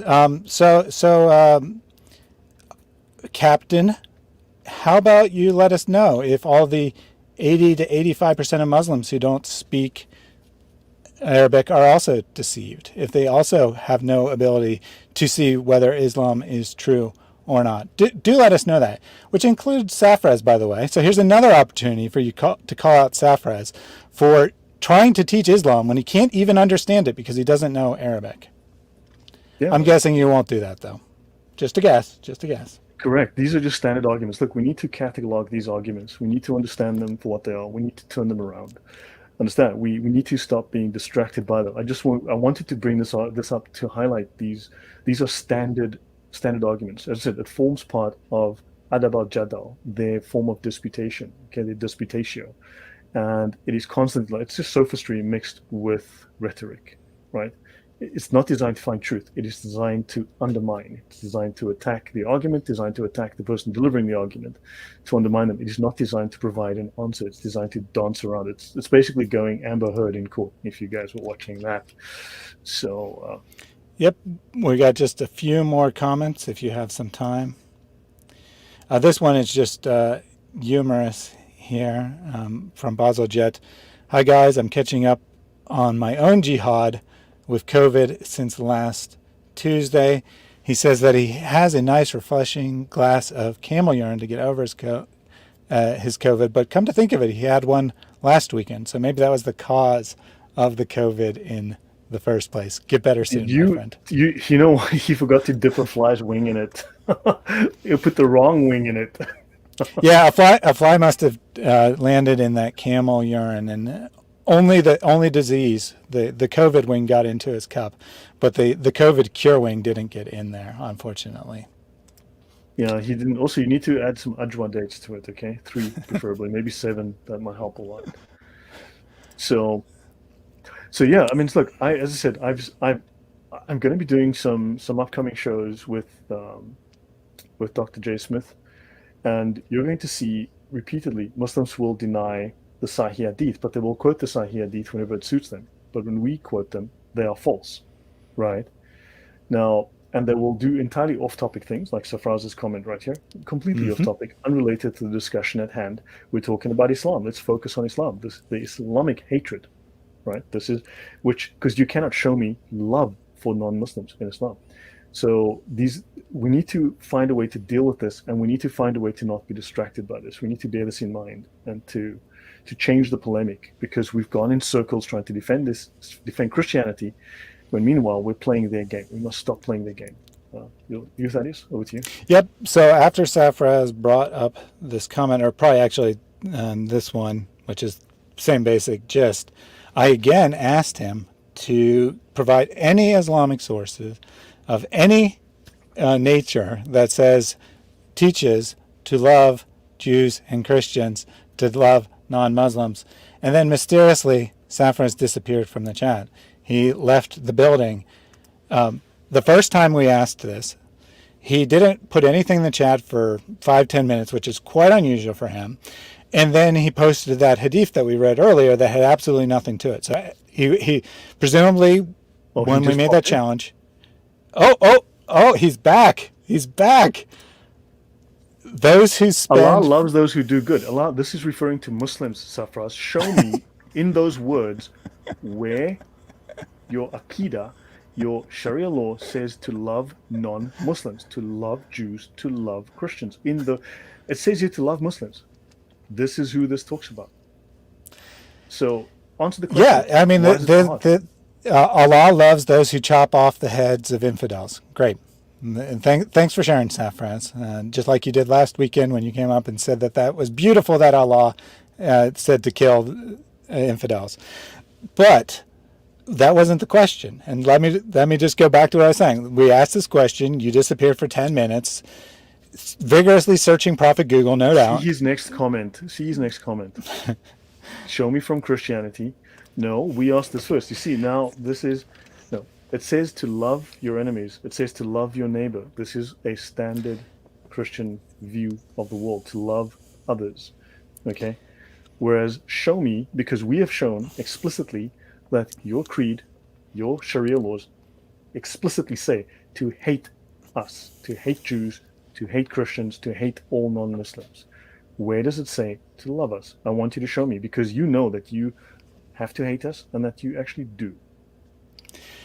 So Saffraz, again, well, first of all, look what he did here. He says, show me from Christian teachings where it says to love Muslims. Of course, the Bible doesn't say anything about loving Muslims, because Muslims did not exist when the Bible was written. So of course it doesn't explicitly say to love Muslims, but it says to love your enemies. It says to respect the laws of Roman society, the pagan Roman society that was persecuting Christians, that was killing Christians, just like Muslims do. The Bible teaches us to love and respect those people. So yes, we are called to love and respect Muslims. And then he tries to go in circles. Another tactic. Christians are taught to love all, even our enemies. Oh, sorry, that they both have a green S. I clicked on the wrong one. So love and stop hating Prophet Muhammad. We already went over this, Saffrans. You already got your answer to this. To love someone is to tell the truth. No one can love Muhammad. No one can hate Muhammad. His body is gone. His soul is in hell. He is gone. You cannot have an emotional response to Muhammad. However, we do love Muslims by telling them the truth, by telling them that they are following a false prophet, by telling them that Muhammad is the most obviously false prophet in history and a disgusting human being on top of it. That is love. We already went through this once. He circled back to it again. May I share my screen? I want to show something, if I may. So now, notice Captain Yemen is saying that we are pushing a Zionist agenda. No, we are showing authentic Islamic texts. So, yeah, we've shown your fiqh, which says to hate us. This is not Zionist. This is talking about Islam. If I may, I just shared my screen. That is, if we can, if you want to comment on this and then jump to my screen share. So note what he is saying, that we know the truth, apparently. We know that Islam is the truth, I guess. But we've been bribed by Jews to give this false teaching about Islam. We've been bribed by Jews, apparently, to read Islamic texts teaching Islam to Muslims for the public. Amazing stuff here. Yeah, Surprise is again now trying to, no surprise. I want you to answer the question. Where do your Sharia laws, where does your Aqidah say to love Jews and Christians, to love non-Muslims? I've asked you. You are having difficulty answering this. Why can you not show me this? Because I've shown it only says to hate. Now, if I'm wrong, you can easily prove me wrong by showing me the facts. Easily prove me to be a liar by showing me, here Allah says to love the non-Muslim. Show me, in his words, to love the non-Muslim, to love the Jew, to love the Christian. Answer that. Stop dancing around. If you can't answer me, then you are lying. Okay? So, what I have here is, this is summarized from the book, what is commonly spread but not proven from the Seerah of Prophet Muhammad. In other words, famous but unauthentic stories from the Seerah of Prophet Muhammad, written by, as we're soon going to find out, a group of liars for Islam, or liars about Islam by not true Muslims. Okay, we're going to find out in just a second. Let's look at the things that are commonly spread but are not true. So, for instance, reports in his youth, his marriage to Khadija and period before prophethood, things that are lies, things that are wrong. Let's have a look. There's an interesting one here. Weak reports. Now remember, these are all weak hadith. Notice weak reports on the Battle of Uhud, weak reports on the Battle of Badr. The Jews' enmity with the Prophet, weak reports, weak reports. Now, of course, we are constantly told, but let's have a look at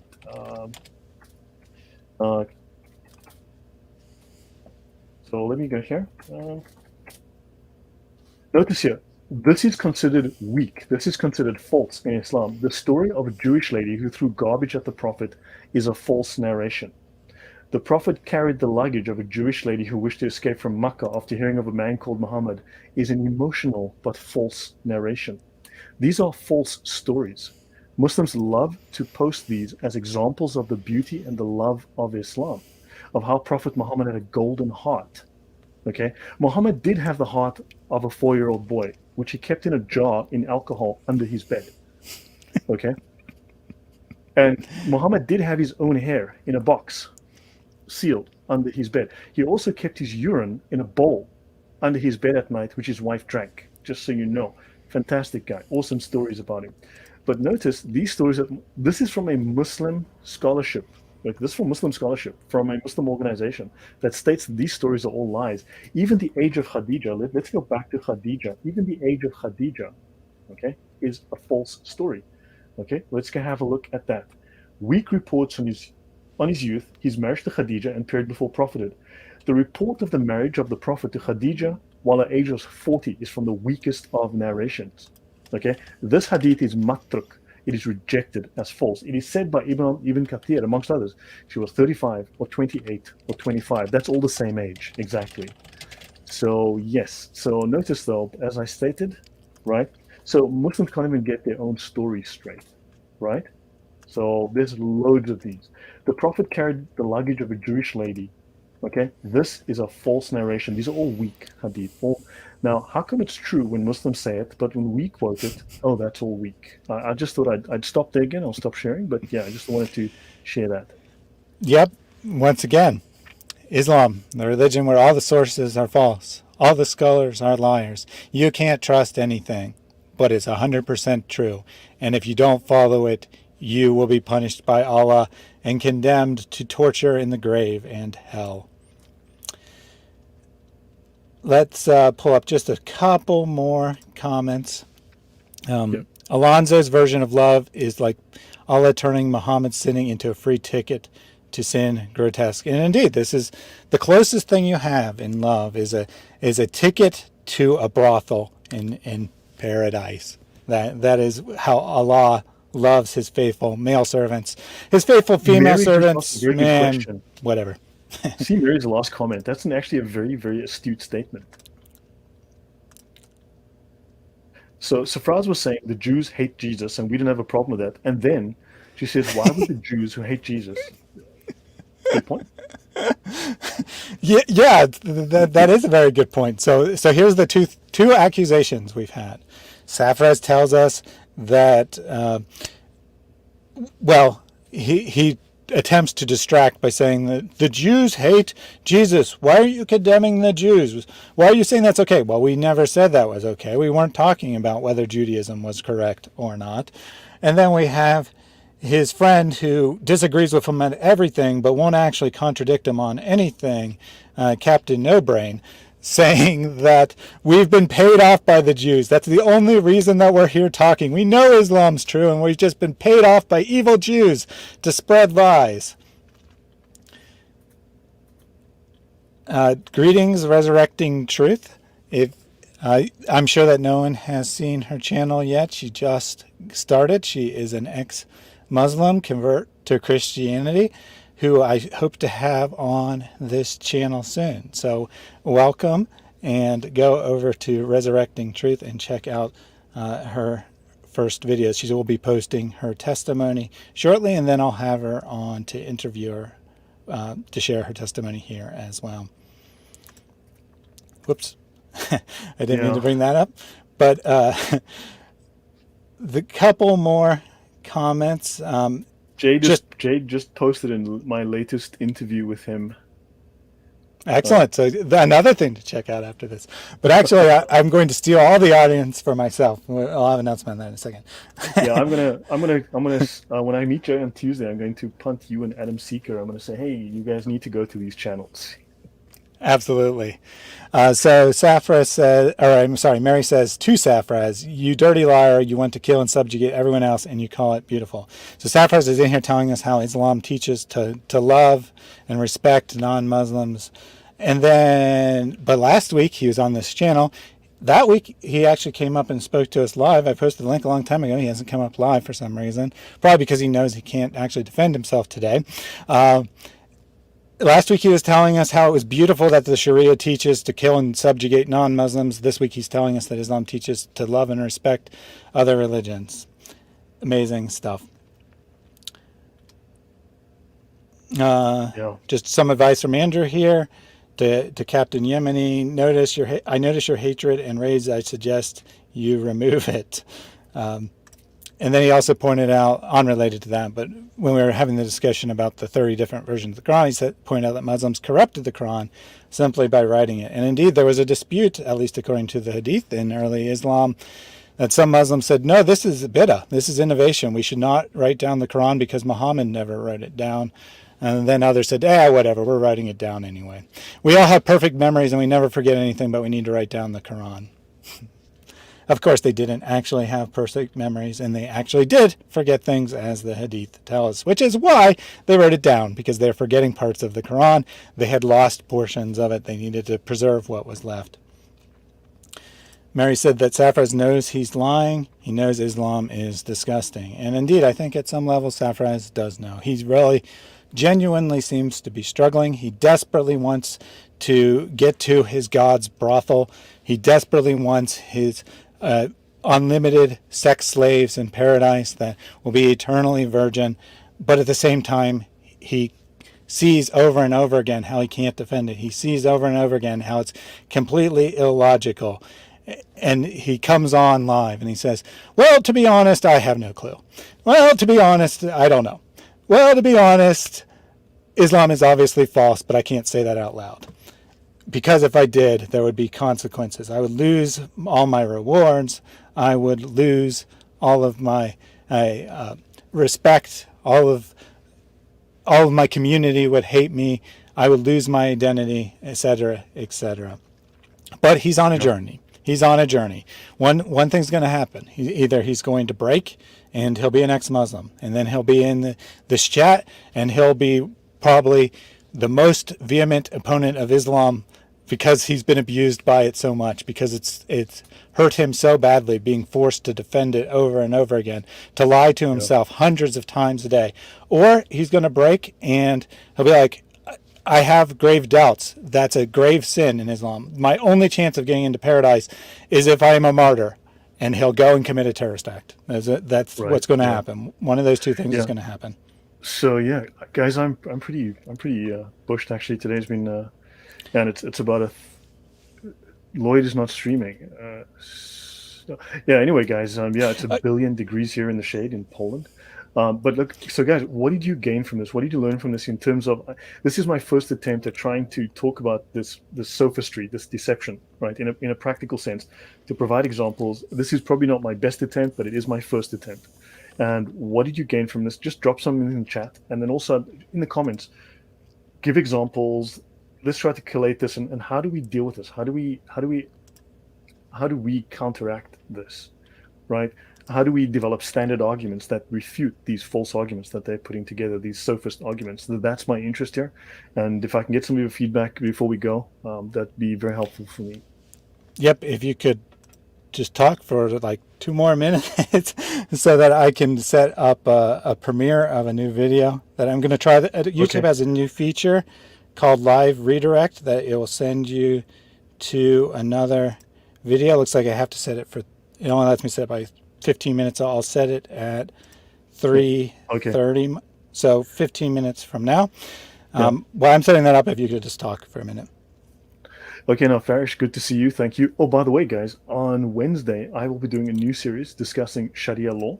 The same series I'm doing with Jay, but with fewer distractions. Believe me, talking with Jay is an experience.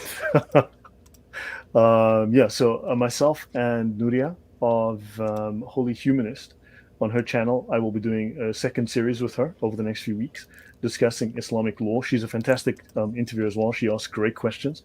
So this should be very interesting. She's an ex-Muslim. She's an atheist, yes. So we have our disagreements there. But, we've had a really good chemistry in terms of our discussion on Islam, and she's really, really good to talk with.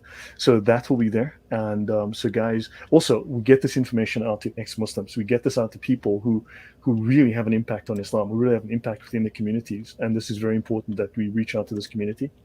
She's open to this. She watches our channel. She actually watches my content, Thaddeus's content, Adam Seeker's content. So she does actually watch, and she's, So Wednesday, I'll be doing a new series with her on Sharia law. I'll be going a deep dive step by step through my presentation. Also, my series, I've done 14 episodes with Al Fadi. That will be airing in July. So expect those to start airing in July. I'm filming again on Tuesday with Jay. And Jay, though, is instead of going through my presentation, he's really sort of like, we're going suddenly veering off because I say something, and he wants to now explore into this direction, explore into that direction. So I'm not exactly following the plan I set, but we're kind of also going where Jay would like to go with opening up some of these discussions. He's learning a great deal he did not know before about this. And yeah, what else? Okay, okay. Yep. So also go to as I showed my Google, it's in the description box, right? Go to my Google archive. You can look for things like unauthentic. That was that document I showed earlier, right? Which is called what is commonly spread but not proven about Prophet Muhammad, famous but false stories from the Sirah, the Gospels of, the biographies of Muhammad. So you can use these when Muslims quote these things. You can show them, but this is false. Your own scholars tell you the age of Khadija, she couldn't be 40 years old and have 6 children when she's in the desert in the 6th, 7th century. No way. She was 25. That's the only way she could have 6 kids. So clearly the age is wrong, or something is wrong. But understand, they can't get their own story straight. I've got 1,400 resources. In fact, there's a fantastic, if you look at Hanafi fiqh, it's the largest school of jurisprudence in Islam. I've got a fantastic document where scholars go through the scholars of Islam who claim that Hanafi was a fraud. And they provide detailed evidence. These Islamic scholars, these top Islamic scholars, provide detailed evidence to prove that Imam Hanafi, who founded the Hanafi school of fiqh, was a complete fraud. The guy was a heretic. The guy was wrong about so many things. And it's hysterical. I need to do a show on that one day. That might be interesting, because then you'll see these scholars are saying, hold on, but this is a lie. That's wrong. This is false. So they can't even get their own story straight. Even the story of the crucifixion, with Jesus' crucifixion, when you read the Islamic scholars, my gosh, there's at least 7 stories. 4,000 Jews surrounded the house where Jesus was, okay? Or the story of St. Paul, who was King Saul. Paul was king of the Jews, okay? Paul was living in the late 200s, okay? In the late 3rd century. They can't get their facts straight. These guys are idiots, right? So, yeah, there's a lot of information. We can use this against Islam. I mean, they need to answer this foolishness. Absolutely. Thank you for doing that. I tried to set it up. It doesn't seem to allow me to add it. Maybe I had to do that before we started. But I did put the link to the video. No It'll problem. premiere in 10 minutes. So head over there after we wrap up. I just wanted to put a couple comments. You don't have to comment on these. These are just for you, Lloyd. Kaskarabas earlier asked for you to explain the difference between Shia and Sunni split when you have time. So that's a video suggestion for you from the historical standpoint, not from the BS story. We all know the BS story, but I'd like you to look into that. So that's an idea for you there. Yeah, I see there's something that's deviant. I mean, I haven't found anything offhand that's deviant. It seems that the Sunnis wanted anyone to carry on the line of authority, but in fact, that they wanted, as scholars, to take over Islam. Look, the Imams of Islam are the Pharisees of Islam. Understand, they are the Pharisees of it. Just like the Pharisees were criticized heavily for taking over and altering biblical Judaism into Phariseeism, the Imams have altered Islam. I mean, not to say that Islam was good and fantastic before, it was bogus trash, but the Imams have taken over and altered it. And I've been hoping to get into that with Jay, but I haven't gotten that far. In fact, I doubt I'll ever get that far because we're talking about everything else that comes up. So, but that is something I've wanted to discuss with Jay, and hopefully I will be able to get him to go there. James 119 said that he watched your presentation with Jay on this. I'm not sure exactly when it was made, but in general, that whole series is excellent. It's an endorsement of that series. As Lloyd said, it's been a bit of a struggle because Jay likes to jump around a bit. You know, his mind, he thinks of something which is relevant, but he wants to immediately jump over there, and he has a very strong personality, which Lloyd does as well. You know, we love that about both of them, but the two of them together, there's a little bit of friction going on. But both parties have said that the series seems to be very beneficial, and they're getting a lot out of it, and the audience feedback has been extremely positive. So definitely check out Lloyd's series over there on Jay Yeah, Smith's so apparently channel. we're going to be doing a lot of episodes. Al-Fadi says he wants to do a lot of episodes because there's so much to discuss. I hope to do some live streams with Al-Fadi as well. Al-Fadi has been great the last few recordings. And of course with Thaddeus. I hope to get Thaddeus on those channels as well. We need to get some of Thaddeus's content. In fact, I would love to get you, Adam, and myself onto one of these shows to do a talk. Because I mean, man, your perspective and Adam's perspective are Adam is wow, that guy knows stuff. My gosh. He's impressive. Adam is incredibly impressive. Absolutely. I endorse that statement 100%. And then just a last comment for you. Vilnius would like to know if you ever sleep or if you're debunking Islam 24/7. Yeah, man. I have this very weird sleep cycle. I wake up at like 1 a.m. every night and I'm awake for like 2 hours and I go back to bed afterwards. So yeah, it's just been like that for many years. I have this bifurcated sleep cycle most of the time. So I wasn't able to set up the instant premiere. I'd never tried to use that. Oh, Or I'm Thunderous sorry, one. the Yeah, of course. Yeah, Thunderous has had some things to deal with. We were meant to do shows with him. He's been occupied with something. I believe he's also had a health issue. But Thunderous is his perspective, his questions, his insight, fantastic. Yeah, he brings a whole new perspective on things. Yeah, sometimes we all yeah, just get busy as we're people. We have lives. yeah, absolutely. Actually, this part of the reason why this show is a little disjointed is we were originally going to have a show of Thunderous today, and he had some issues with friends that he needed to help resolve, so that we understandably postponed that. But we decided to go ahead and take advantage of the time slot since Lloyd and I had blocked it off and present some material looking at how Islam tries to deceive us. But we'll have Thunderous on probably next weekend.